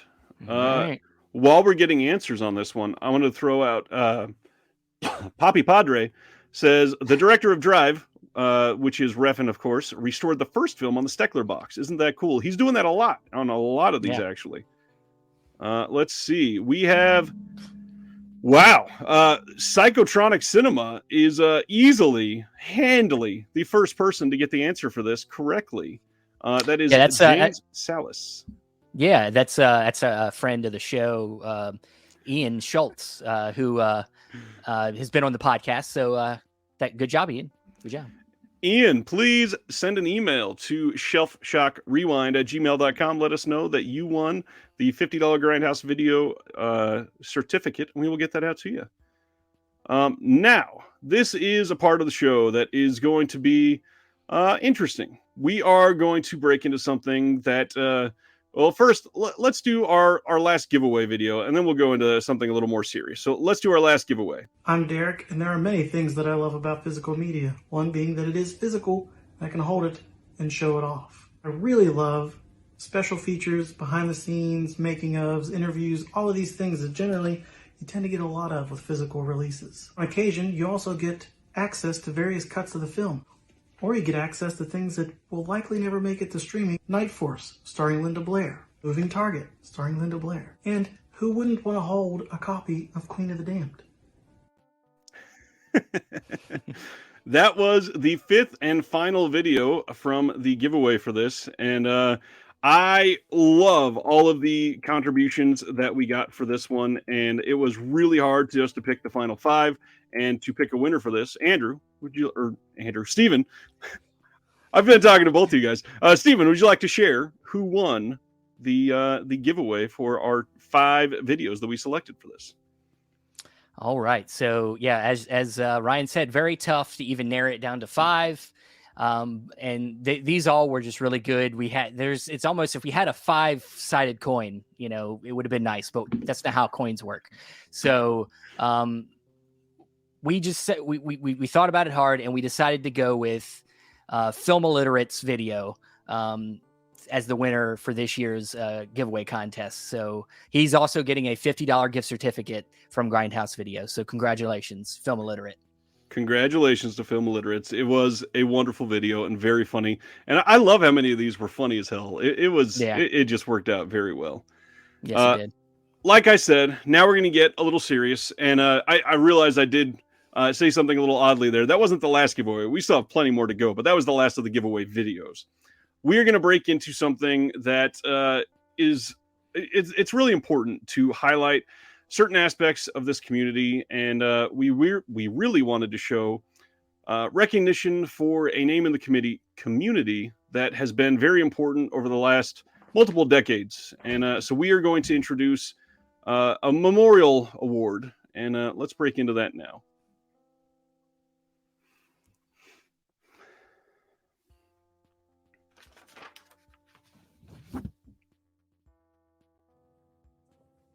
Hi, I'm Howard S. Berger, filmmaker, documentarian, video essayist, and film commentarist. I'm deeply honored to have been asked to discuss my good friend and colleague, the late Sergio Mims. I was fortunate to have met Sergio some years ago, as now the norm, on Facebook. Even though I'm not a Chicagoan, I knew him as a film legend from there, what with him being a perceptive film critic for decades and the co-founder of that city's first Black-oriented film festival, the Blacklight Festival of International Black Cinema, back in 1982. Then, the Black Harvest Film Festival, which recently celebrated its 28th year of activity. Sergio came to my attention socially after I had heard several Blu-ray audio commentaries he had done for films that were part of my formative years of movie watching, namely Lilies of the Field, Watermelon Man, and Putney Swope.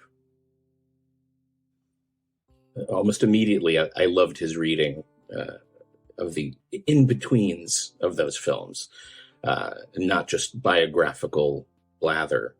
I remember the evening I finished listening to Putney Swope, I felt compelled to look him up on Facebook and just shoot him a message to introduce myself and just give a strong vote of encouragement for superior work from a new fan.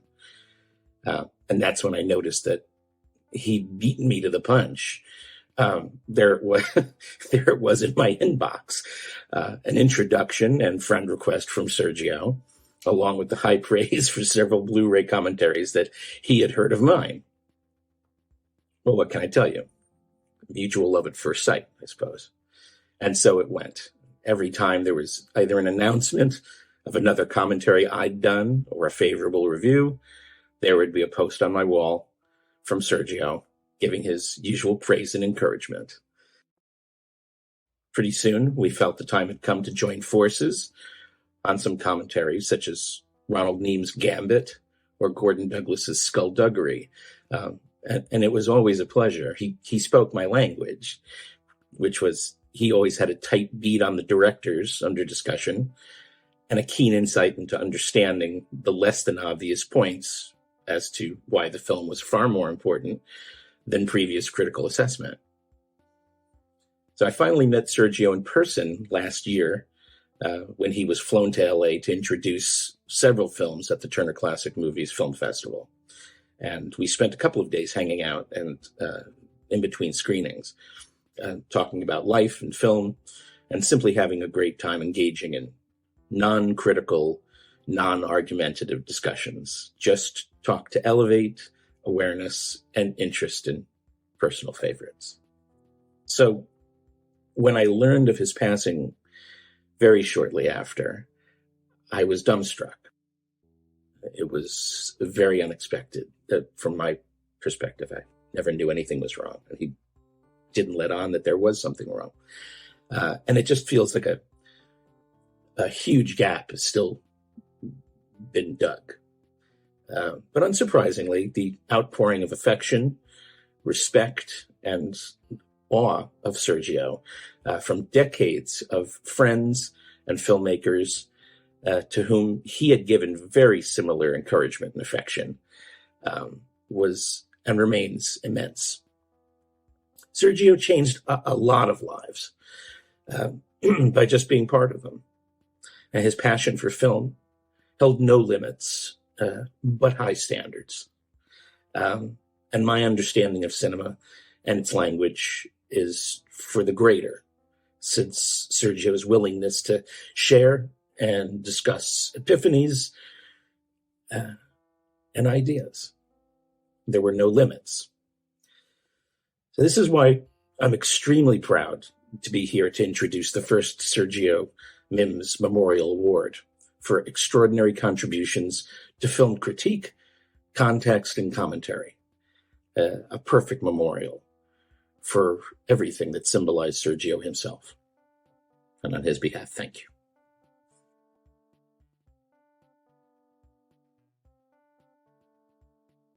Memorial Award for extraordinary contributions to film critique, context, and commentary to Kayla Janice. Yes, Kayla Janice is a Canadian film writer, programmer, founder of International Horror School of Miskatonic Institute of Horror Studies, an international organization that offers the undergrad level history, theory, and production-based masterclasses and has branches in London, New York, and Los Angeles, and with Micropress Spectacular Optical Publications.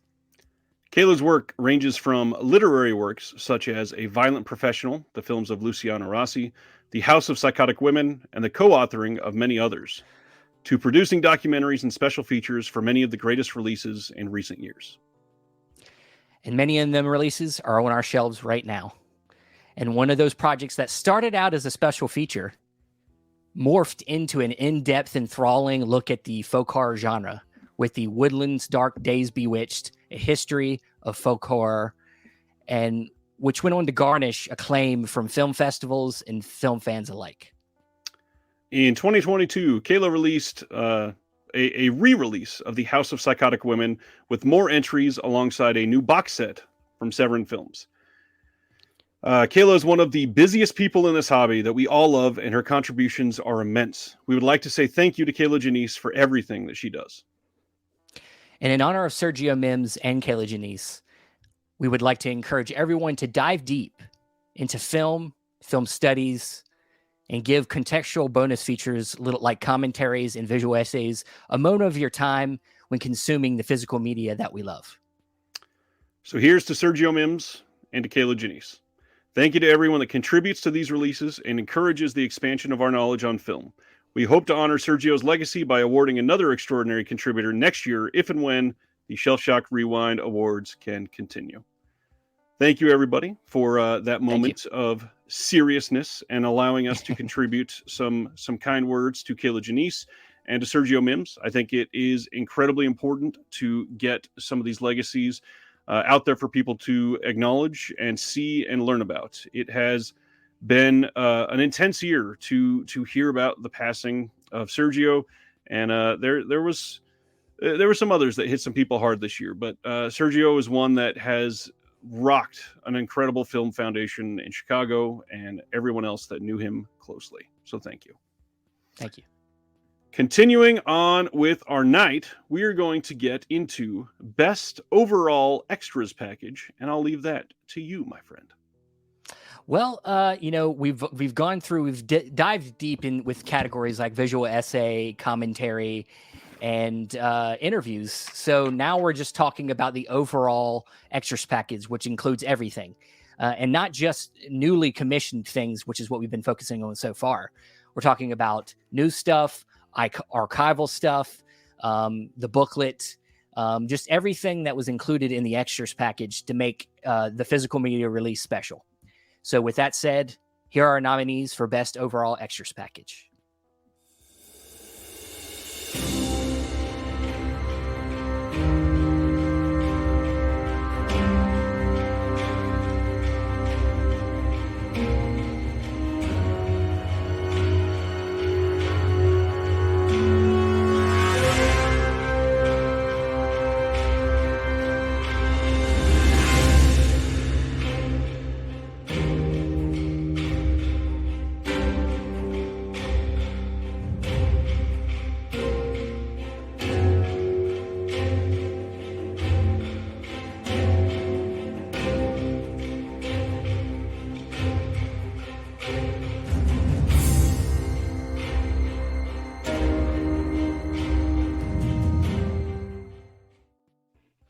All right. So our winner for the community vote is Texas Chainsaw Massacre 2. And then our winner for the CSC vote is Drive from Second Sight. So, yeah, a couple deserving winners. A lot of good stuff in there. The Drive, of course, we talked about all the books in there, but also a lot of great special features, great interviews. What do you think of these winners?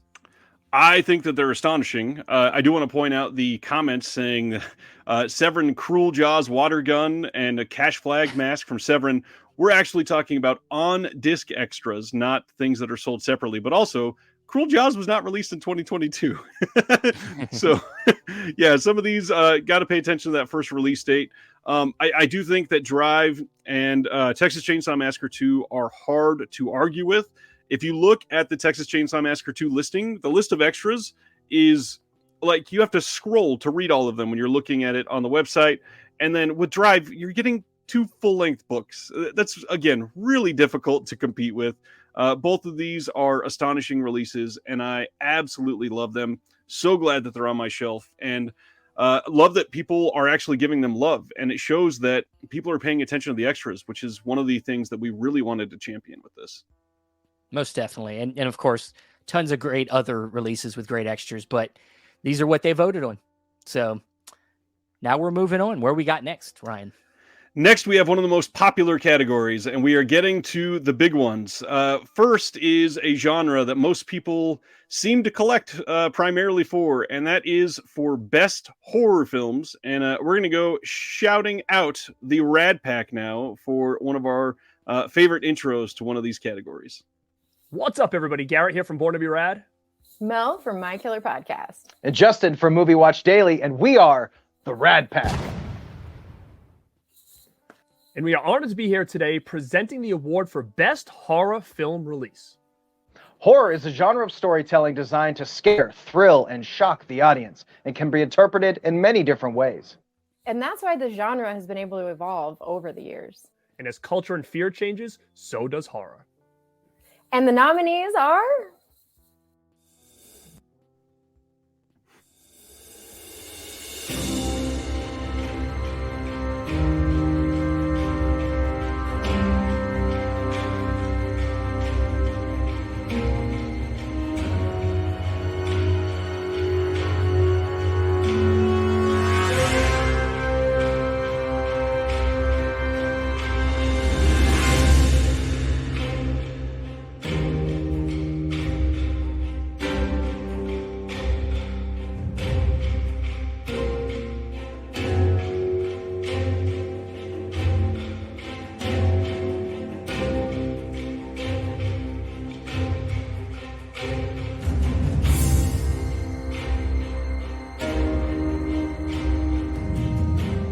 And the winner of the community vote is...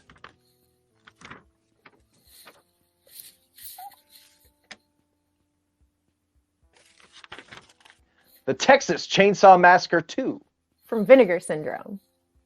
And the winner of the Creator Selection Committee is...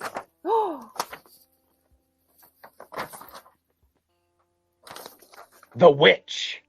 From Second Sight Films. Congratulations to the winner.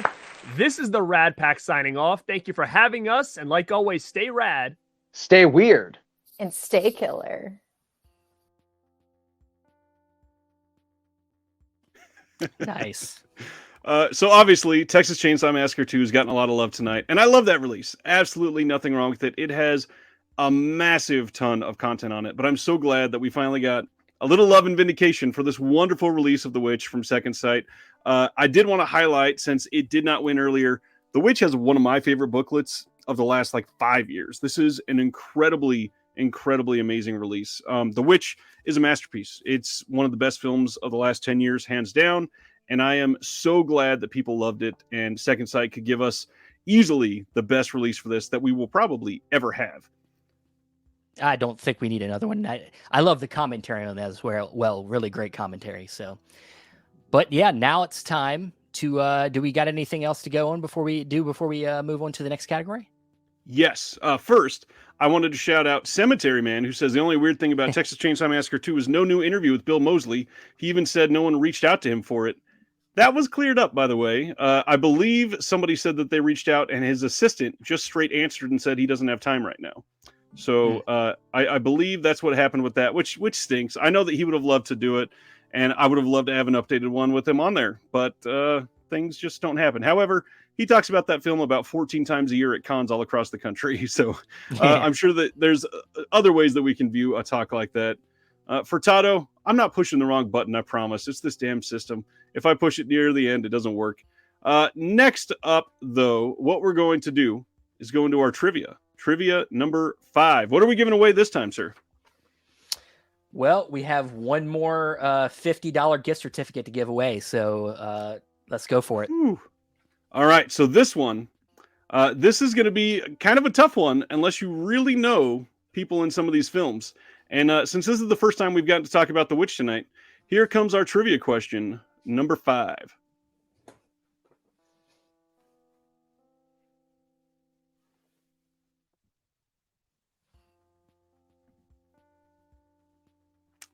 All right. Who is going to be the first one to get this? This one's tough. I wouldn't have known this one if I didn't look it up for this. Oh man, just joined the chat a few minutes ago and already won. Silent Mandible has won the giveaway for question number 5. Congrats. It is Ralph Ineson. Silent Mandible, please send an email to shelfshockrewind at gmail.com and let us know that you won the $50 gift certificate. And we will get that out to you as soon as we can this week. Somebody said a goat played the patriarch. Gary Coleman. Anya Taylor-Joy did not play the patriarch. Oh God, I want to see Adam Sandler's The Witch now. I killed that witch. Oh man, that is amazing. Oh, Cemetery Man said Ralph something. That's a good try. Yeah, that was tough. Congratulations, Silent Mandible. I'm so glad that you're a big Ralph Ineson fan. I didn't even know that was a thing. Congrats. We are moving on. And the next thing that we're going to talk about is one of mine and your favorite things, I believe. And this got mentioned earlier. And what we're going to do now is dive into best box set with our second representation from They Live by Film. Hello, everyone. And thank you for tuning in, streaming, however you want to phrase that, to the first annual Shelf Shock Rewind presentation. I am Zach Bryan of They Live by Film. I have been carried to this honor by my co-host Adam and Chris of the podcast. So what is the price of being carried this far? Well, I get to tell you fine people who had the best box set of 2022. I can't tell you how many times I have spent an obscene amount of money, and this isn't a brag, this is an impulse control problem, of different box sets that sometimes they are just, they have different cuts of a film. There are times when it's just a set of films put together, such as this, and then sometimes you get like 6 films or more together that have really nothing to do with each other, maybe besides the studio. And there has to be something to say about that. It almost feels like a lost art form when you see this craftsmanship put in. And thankfully, none of our nominees and many more have not forgotten how great a box set can do and how it can lead you to even more films that are maybe semi-related that you never considered. It's a curation that should be celebrated, and we're going to do that here tonight. And none of these companies have forgotten the mantra, your movie is only as cool as your box set. So, without further ado, here are the nominees for the best box. Cut him off himself there at the end, but here are the nominees for the best box set.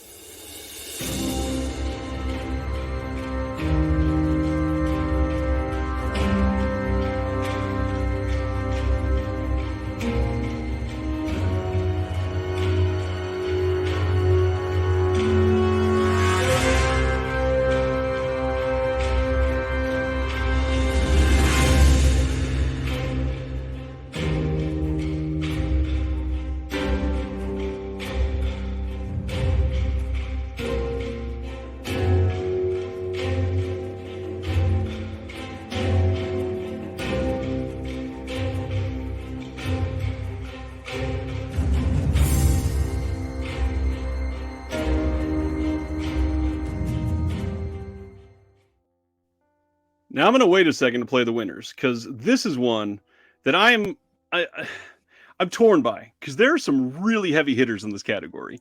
I don't think any of the winners would have not surprised me, because many of these have their own like fan bases fully behind any of them. Were you shocked by the actual results here? Just a little bit. I mean, they like you said, all heavy hitters. Some of these came out like towards the beginning of voting. So we were like, are they going to get the attention they need? Right. Some of them just even before they came out, they were already anticipating it. And so, yeah, it's kind of box sets are a thing where we get really excited for when they get announced. So there's already a built-in anticipation. And so sometimes that takes over what people voted for, or it's what they actually, bought the thing and they actually, took the time with it. It's tough because you didn't have a lot of time if you got some of these box sets near the end to go through the box set and really give it its fair share. But, yeah, some of these, it's just it could have went anywhere. Yep. All right, here we go. Winners for best box set. And the winner of the community vote is the Shaw Scope Volume 2 from Arrow Video. And the winner of the Creators Selection Committee is After Dark Neo Noir Cinema Collection Volume 1 from Imprint Film. I am so glad that this thing won from the CSC. This is one of my favorite box sets, maybe ever. There's only one or two that are better than this, and we just talked about it a little while ago, but for something very different. This is my favorite box set of all time, I will say. But this is very good. Yeah, and if I'm being honest with you, Volume 2 came out last year too, and it could have maybe been in there too. But I think it might even be better. It might even be better, but it did come out kind of right when voting started around that time. So maybe it just didn't catch on, but it did get some write-in votes, I think. And it was just tough, man. Both really solid box sets with a lot of good bonus features. That's what Imprint does really well is they do, I think for each film gave at least 3 new bonus features and somewhere in that realm. So yeah, great pick. And then of course also the Shaw Scope, which kind of falls in that kind of anticipation thing. Yeah. There was a lot of anticipation for this. And of course it already had a Volume 1 that came out last year. So you kind of know what you're expecting if you already got Volume 1 and you know that you're just getting a new group of films.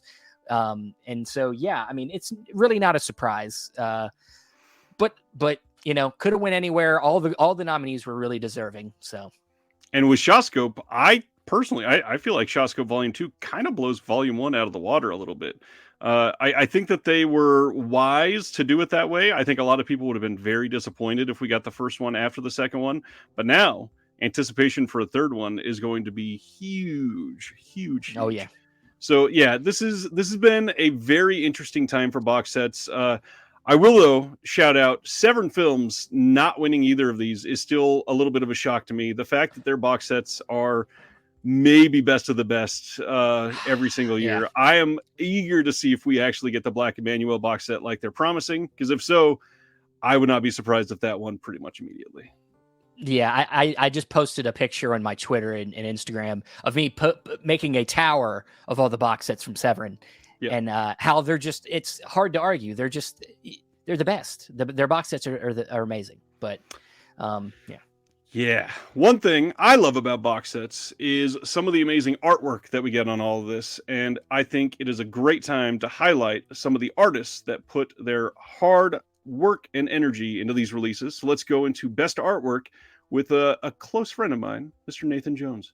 Well, hey everyone, my name is Nathan Jones, and I talk about all things movies over on specifically Blu-rays with Nathan Jones, and I've been talking about all sorts of things on there, having conversations with friends in the community, and just doing all sorts of things. But today, I want to talk about the category that we're going to be discussing, and that is Best Artwork, which I am so thrilled to be talking about because artwork is like one of the biggest things for me.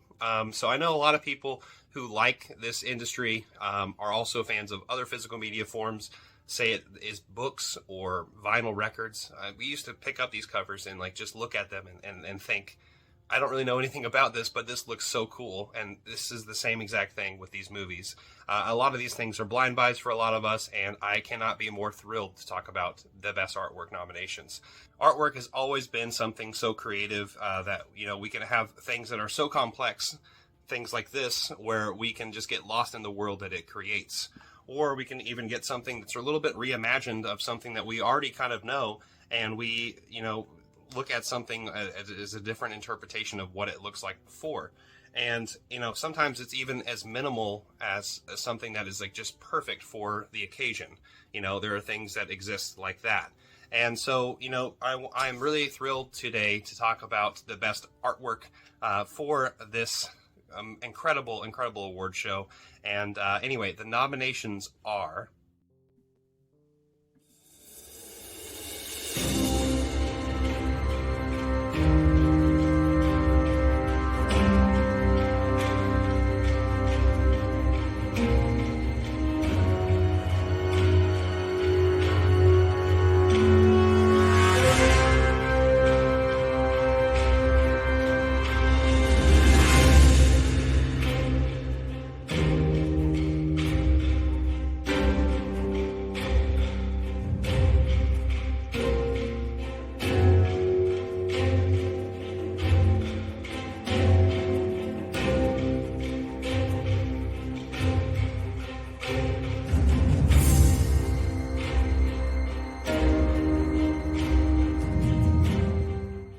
And the winners for best artwork are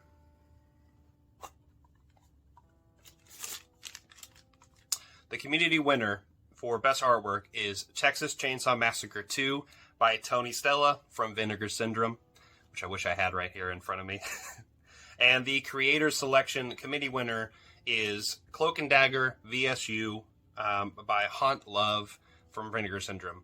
Congratulations, guys, and thank you so much for watching. I'm not Jonesing around. So the artists behind these do not get enough love. Just recently, you were able to talk to Tony Stella, I believe, correct? Yes, we were. He's up from Germany, and we got a chance to have a great conversation with him. He's got such an interesting life behind his love of art and how he got to this point where he's making great illustrations like this for releases. Yeah, I mean it's great stuff. It's not often that we get to see those faces. However, one of the artists let us share some of their genuine feelings for you. So let's take a look at this video. Hey, what's up, everyone? Haunt Love here in the Prince studio. I want to give a massive thank you to everyone out there, disconnected and chasing labels, for the immense honor of winning this year's Shelf Shock Rewind Best Art and Packaging Design for Vinegar Syndrome's release of Cloak and Dagger. This is one of those films that not only means a lot to myself, but obviously means a lot to you all out there. And it's always an amazing opportunity to work on a film like that. But with that privilege also comes a lot of responsibility to get it right. And I tried to cram as much nuance and detail into this thing as I possibly could. And to see the response when it came out, when it was released, was truly humbling. So thank you so much to everyone that picked this up. And a big shout out to Vinegar Syndrome and Justin Liberty for giving me both the opportunity to work on this, but also the trust and the freedom to work on this and do everything I wanted to do with this thing. It was truly an amazing opportunity. And I want to thank everyone once again for picking this up and for sharing this little bit of nostalgia with me. Peace.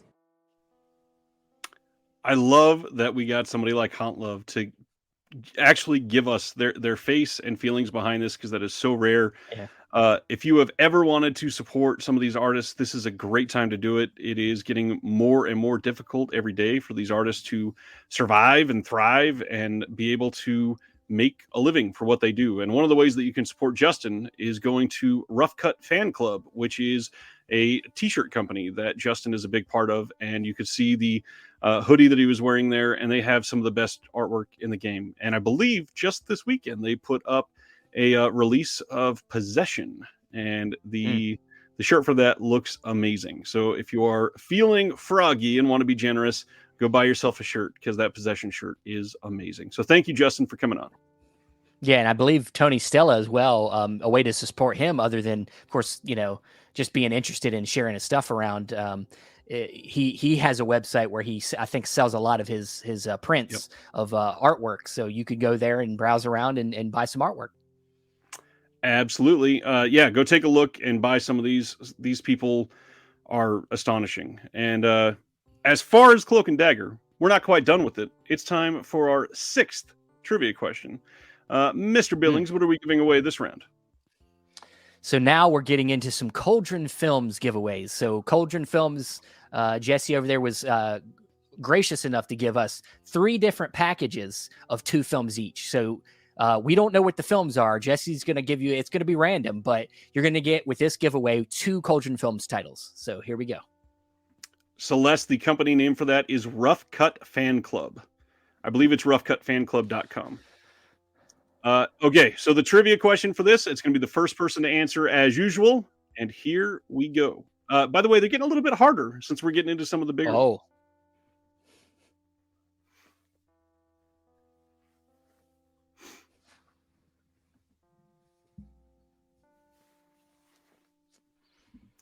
This is one you really got to know your releases to get this one right, especially quickly. Yeah. I see scrounging. Everybody's running around. Everybody's opening it in another tab right now and Googling and trying to figure it out. Yeah. Here we go. Come on. Unfortunately, I don't think Toby Hooper was able to moderate a commentary from the grave. Yeah. You know what? I'm gonna give it to Furtado because he did fix it. He said Joe Lunch, and then fixed it to Lynch. Furtado, congratulations. Somebody's hungry. It's dinner time by now. No, he's on the West Coast. That he's barely eating. It's dinner time. It's dinner time. It's dinner time. Those It's past those lunch. LA folk eat dinner way late. So Okay. officially, Andrew Furtado of Severn Films has won a couple Cauldron releases. Send us an email at shelfshockrewind@gmail.com, and we will get you a couple releases in the mail. Thanks, Furtado. I appreciate you. He doesn't need any more releases. He works for a company. While I'm true, just kidding. yeah. We're He's gonna also go. got he's got a baby. He's got a baby too. He don't have no room for that. He's got a baby. He just got a baby. Although a lot of these boutiques are great, we did want to be able to highlight those studio catalog releases that we do not see enough love for, because most of the time people in our hobby are complaining about studio releases, and some of them, I'll admit, are not great, but many of them are actually pretty damn good. So this is a category that could have been a little messy, but I'm glad that I think we nominated the right picks for this category. So what we are going to do is discuss the picks for the best studio catalog release.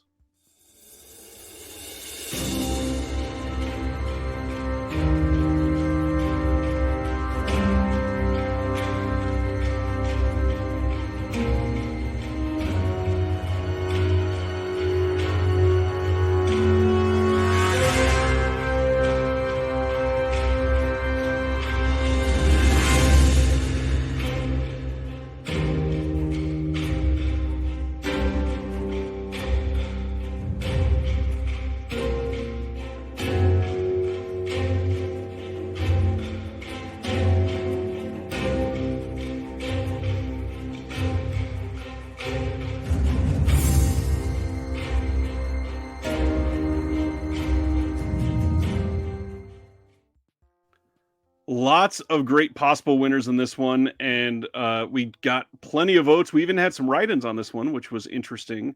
But the community winner for Best Studio Catalog Release from 2022 went to The Godfather 4K release from Paramount, which I got to admit, it does look amazing in 4K. It is a wonderful, wonderful release. It is a beautiful presentation of one of the best films of all time, which is hard to argue with. Not really surprising that the community went that way. I would not have been shocked if another one won, but that one is not surprising at all either. Now for the CSC, this one I am a little bit shocked because this was my vote as well, but I am so glad that this one was picked because the Creators Selection Committee voted for Fright Night in 4K, and I am stoked because that release is amazing. Fright Night looks beyond what it was ever deemed possible on a home video, and I'm so glad that we were able to get that on 4K now. It is a wonderful release filled with amazing extras, and so glad that they put the time into it, because honestly, a lot of those horror and cult releases don't get love from the studios like that. So I'm glad that it was out there. Yeah, I still need to get it. I've been hearing about this since before voting started. I keep hearing about this Fright Night release, and I'm like, damn it, I got to get this thing. I got to get it. Absolutely. Yeah, it's a wonderful release, and it seems like not a lot of people have picked it up. So I'm glad that the people that did voted in it, and yeah, it's a winner. Winner for a reason. And now, speaking of winners, we're going to talk about some favorites. Now, this is different than what we've been talking about all night, which was best, because that was voted on as far as the CSC nominating people and people voting on those nominees afterwards. This one, there was no nominees. All we did was we gave a write-in option for everybody in the community, not the CSC, to be able to respond to what their favorite labels are. Steven, you're up first. Well, of course, this could have went anywhere, and of course, this was a lot of work by Ryan to have to count all these votes by hundreds of people to tally up what and we got everything. We got votes for every tons of labels, even small to big, And so the community did have a consensus vote, and it is. Did you say best region A only label? Yeah. Sorry if I almost screwed that up. Region A. This is best region A label. Best region A label. And region A, of course, is mostly U.S. territory. That's what we usually count it as. So, and the winner is Vinegar Syndrome. Vinegar, of course, Vinegar Syndrome, very popular label. They've been getting a lot of wins tonight. Yeah, you surprised? No. The only thing that I'm maybe surprised by is that I kind of expected Criterion and Vinegar Syndrome to cancel each other out a little bit. Two very passionate, fanboyish types of fans in those groups, and nothing wrong with that. I love my Criterion and Vinegar Syndrome. I literally have every single Vinegar Syndrome release, and Furtado loves his Mill Creek collection. I know that he does. So yeah, not surprised. You're going to get a lot more of that Mill Creek soon. Yeah. This is not a surprise whatsoever. Vinegar Syndrome killed it in Region A, and they are absolutely loving it. With Vinegar Syndrome, there are a lot of really great titles, and your knowledge on Vinegar Syndrome is going to pay off right now if you know their catalog front to back for our next trivia question. Our seventh giveaway. What are we giving away? Another Cauldron package? Another Cauldron package. So random 2 releases from Cauldron. So here we go. Another 2 random releases. I am looking for the first person to correctly answer this trivia question. Go.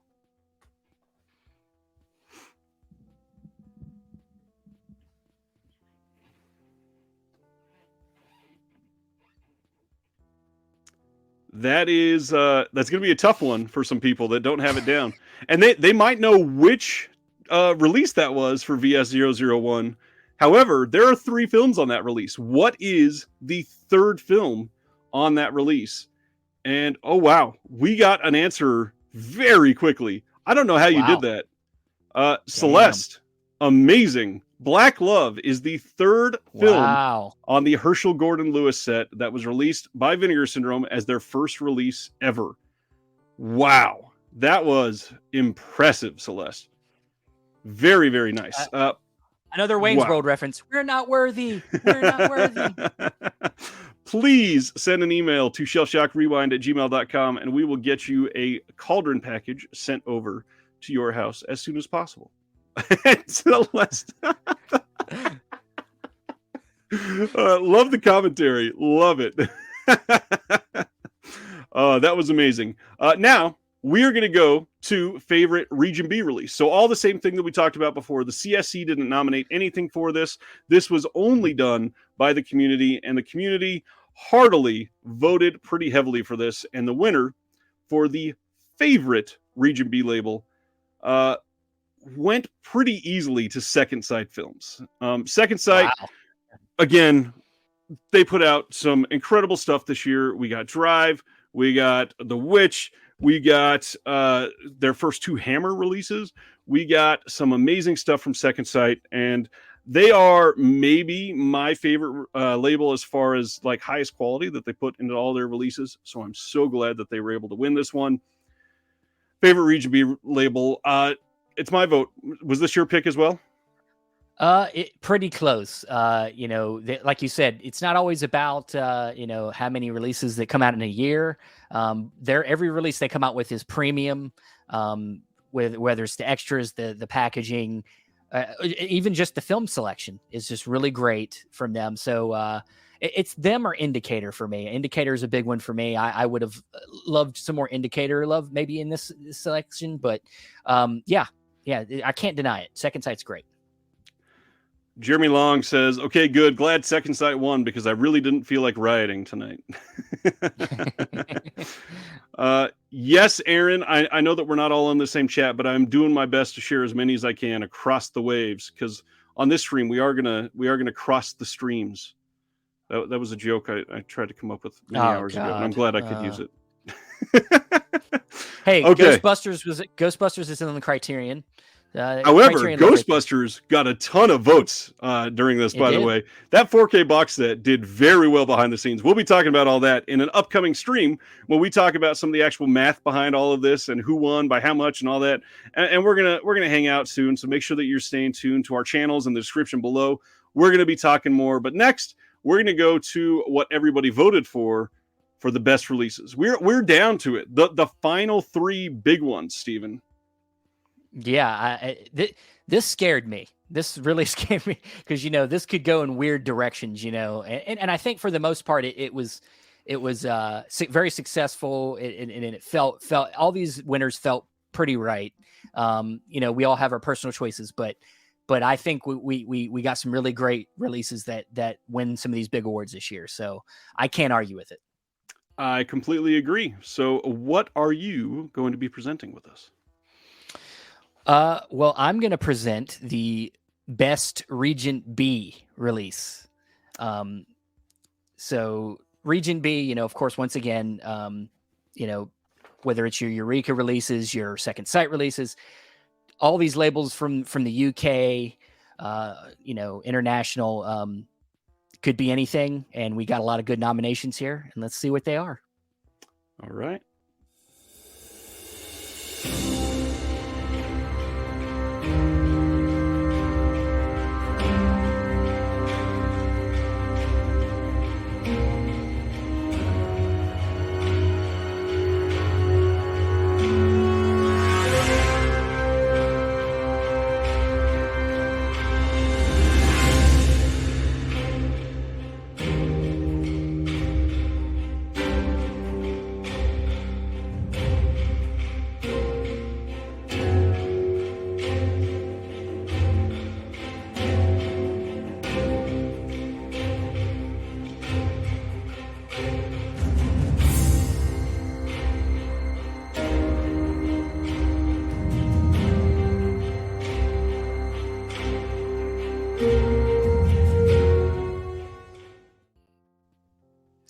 All right. So our winners for best Region B release, the community vote goes to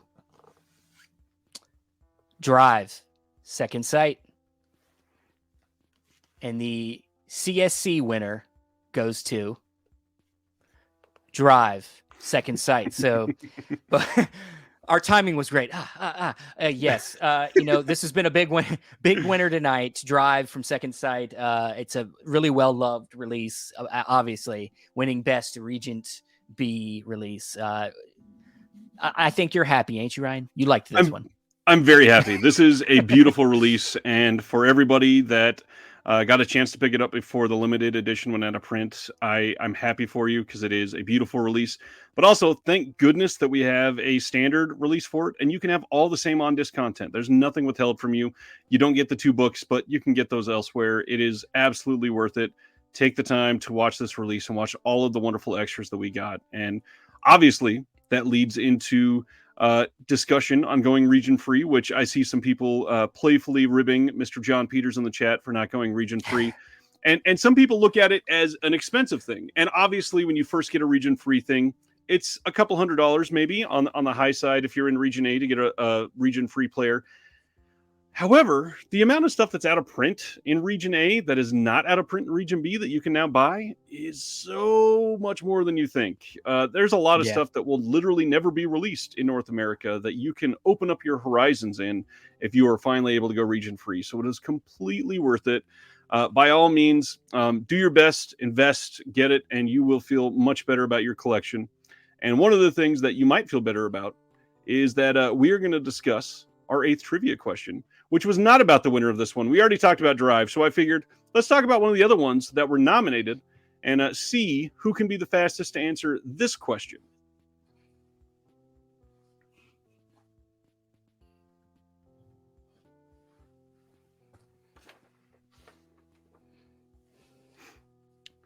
All right. Who is going to get this first? I believe we're giving away another Cauldron package. Is that right, Stephen? Our last Cauldron package? Yes. Last Cauldron package. We're seeing some guesses. 4, 7, 3, 6, 4, 6, 5, 6.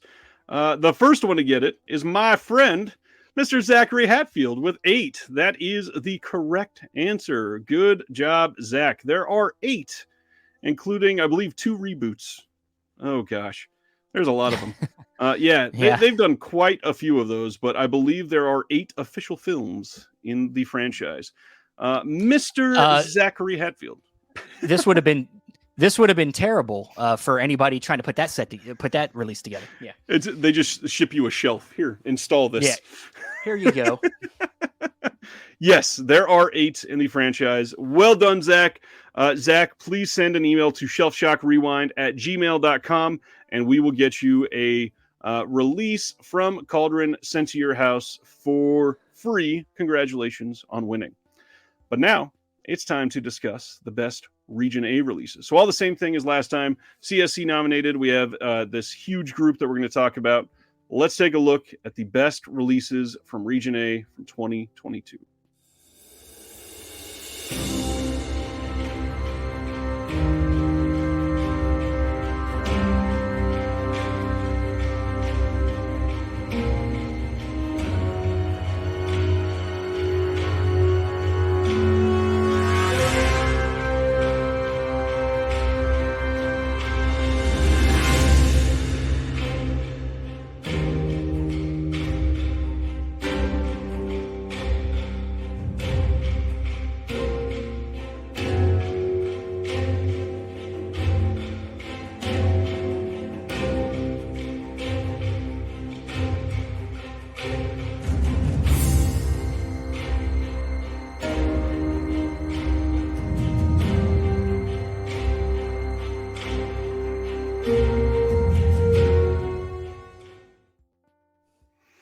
So again, this one is tough because we have like a box set and we have big titles from big labels that have a lot of fans. There are a lot here that are very, very easily could win these, and I would not be surprised whatsoever. The community vote for best Region A release of all of 2022 goes to Thriller from Vinegar Syndrome. And what a glorious release it is. And obviously that limited edition sold out on literally weekend 1. And they had to put out a standard release, and you can get almost everything. 3 out of the 4 discs that they had will be available in the standard. So it is still completely worth it to get. Wonderful release from Vinegar Syndrome. They killed it on that. Thriller kind of cleaned up as best Region A release after they didn't get much of anything. In fact, I don't think they got anything else the rest of the night.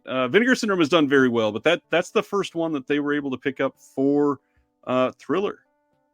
Yeah, it's some of these categories we got some labels eating each other. They're fighting against their own releases. Texas Chainsaw Massacre 2 and Thriller are kind of fighting each other in a lot of these categories. So it's nice to see a variety win. Not just the same releases. So. Well, speaking of same releases, we're going to discuss one that we've discussed quite often tonight. The winner from the CSC went to Out of the Blue from Severin Films. This film to win for the Creator Selection Committee as the best North American release, in my opinion, is very impressive that people paid attention to something like that. And I'm so glad that they were able to discuss it and get it out into more hands. But let's hear more from the people behind that restoration as we are nearing the end of our show. Everybody was thrilled with all these releases. Out of the Blue was nominated for Best Region A release, and it won for the creator side. According to the creators that were a part of this, this is the best North American release of all of 2022. Wow, well, that's such a nice vindication, really, of Dennis's vision. It's an amazing movie. And even people who saw it on horrible VHS bootlegged tapes, were impacted by this movie like a sledgehammer, So, and I'm excited for John and I to share this news with Roundabout too, because they, like John said, they're Greg Garvin, Vince, they were so incredible and so generous with their time, and John. Vince Perosi and Greg Garvin. Greg was the color grader, and Vince Perosi was is in charge of post production over there. And one more final thank you from Out of the Blue left. Here we go. as a community, and I know that you can't speak to the literally hundreds of people that voted for this, we just want to say thank you, because this is an amazing gift. Thanks to all of you, and we hope you'll get the word out so more people see the movie. Right, and it's coming at Brooklyn Academy of Music too, at BAM, so people get an opportunity to see it.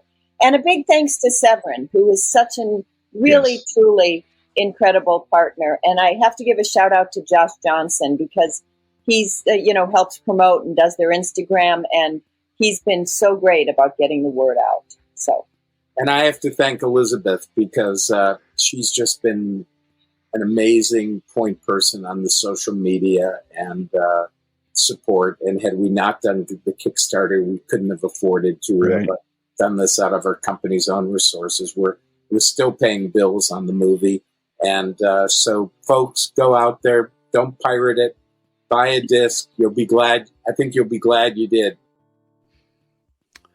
Speaking of still paying the bills for this release, I will shout out that the Out of the Blue website is linked in the description below, and they have so much to gain from this, and they've already invested in it themselves.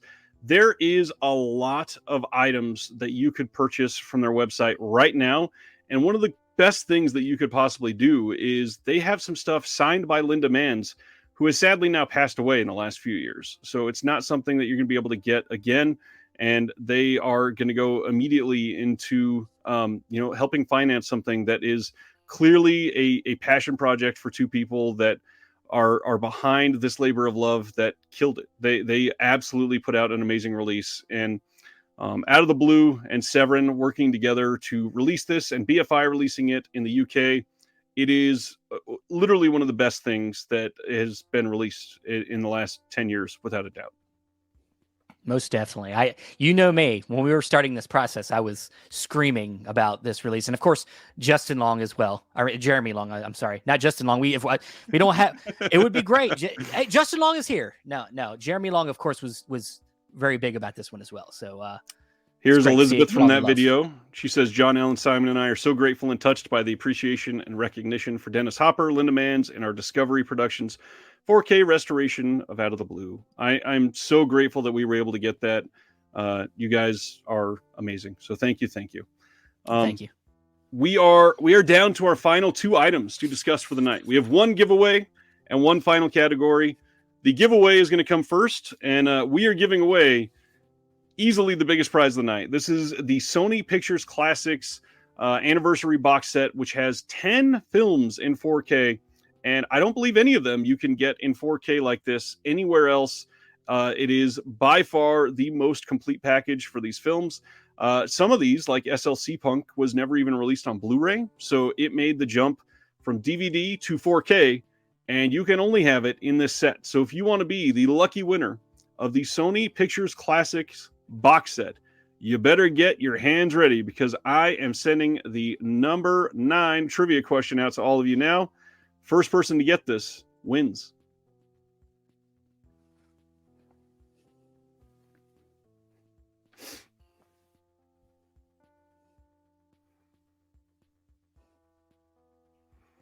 All right. This is a great question. A lot of people jumping to Google at the moment. I can feel it. New tab just opened on their phone. Let's see. It's a good set. Children of Lost Souls. Yes, Whiplash. No. Ron, no. Poltergeist. Wow. It is not Orlando. Good guess. The winner. We do have a winner already. Okay. I am sorry, everybody. The winner is somebody that I do know well. Mr. Eric C. Johnson. The correct answer is Howard's End. Howard's End. Eric has won the Sony Pictures Classics box set. Eric, my friend, congratulations. That is a big deal. It's a huge box set. It is gorgeous. So glad that you're going to be able to have this in your collection. Please send an email to shelfshockrewind@gmail.com, and we will get that in the mail to you as soon as we possibly can. My friends, this is it.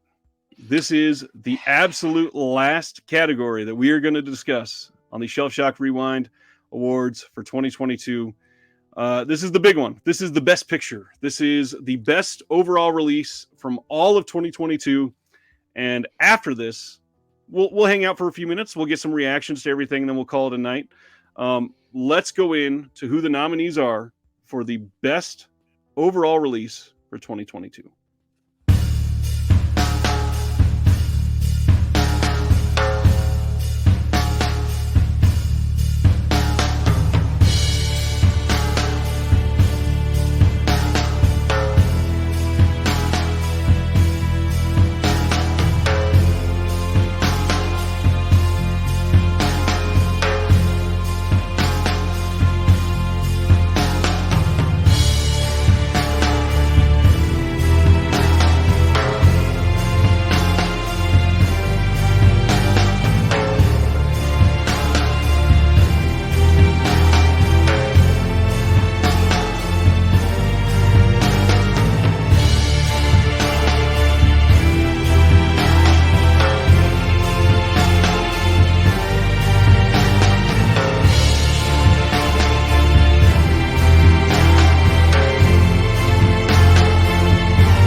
What a transformation. I love that. Cobra Kai. No, I'm just kidding. All right. So the community vote for the best overall release for all of 2022 goes to the Texas Chainsaw Massacre 2 from Vinegar Syndrome. Congratulations to Vinegar Syndrome and to the little Toby Hooper that could. This was a big deal. And obviously, I'm so glad that they were able to put this out and we could get a great release of this. On top of that, it's a Hooper film, and Hooper always needs more love, and I'm glad that we got it. And Mr. Billings, you can take us home with the final vote of the night.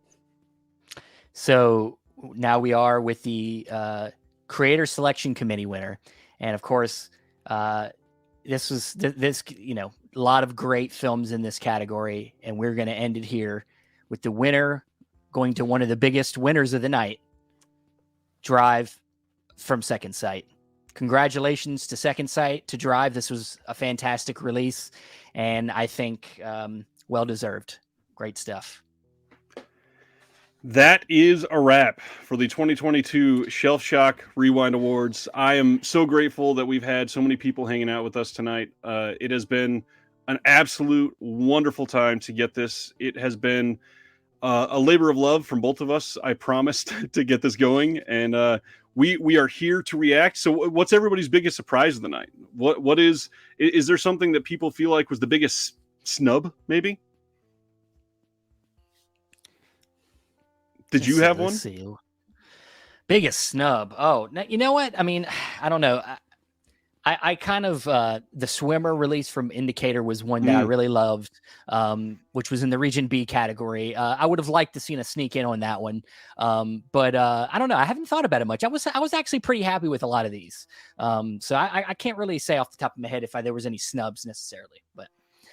Yeah, I'm honestly shocked that there was. I know the Drive won a lot tonight, but I was honestly a little shocked that Second Sight didn't win for a few of the other things that they were nominated for.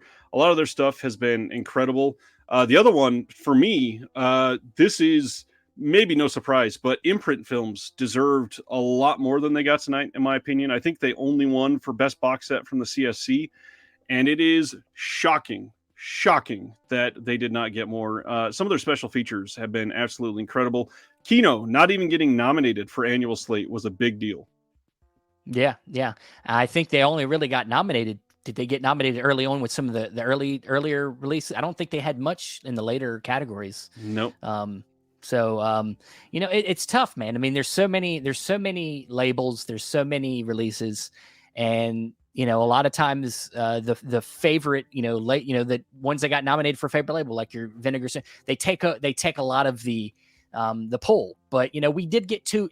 We got two winners for each category, so I think that helped us, diversify a little bit, and we'll keep trying harder and harder to diversify as much as naturally, not on purpose, but hopefully more naturally diversify next year's awards. Yeah, I would agree there. And like I said, Steven and myself, we are going to be doing another stream. We haven't even put a date on it, but it'll be sometime in the next couple of weeks to discuss how everything went. And we will talk about perhaps some feedback for what we could do better next year, other than finding some other system that doesn't cut off the videos for us right when it's at the very end. And hey, look, there was some good comedy there. There was some good comedy where I'm just like, I was like, I totally thought that you were going to start posing hilariously near the end of every video just to make it a running gag. Well, yeah. But overall, Criterion Vinegar Syndrome got a lot of love, and that was not surprising. The Drive release, it's one of the best of all time, truly. And again, hats off to Out of the Blue. Everything that they won, it was just beautiful to get this nominated so much. Yes, more love for Righting Wrongs. I honestly was surprised that we didn't get more of that. Yeah.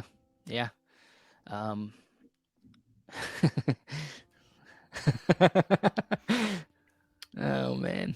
Stan Geezy says, how about trophies for next year? Absolutely. If I can somehow win the lottery by next year, I would love to send trophies to all these people. By all means, I'd like, especially Kayla Janice, I would love to send her something. And by the way, we are going to be taking the syndication of this, and on the Shelf Shock YouTube channel, we're going to be breaking it down into each individual category so that the labels even can take the snippet from the show and share it if they would like.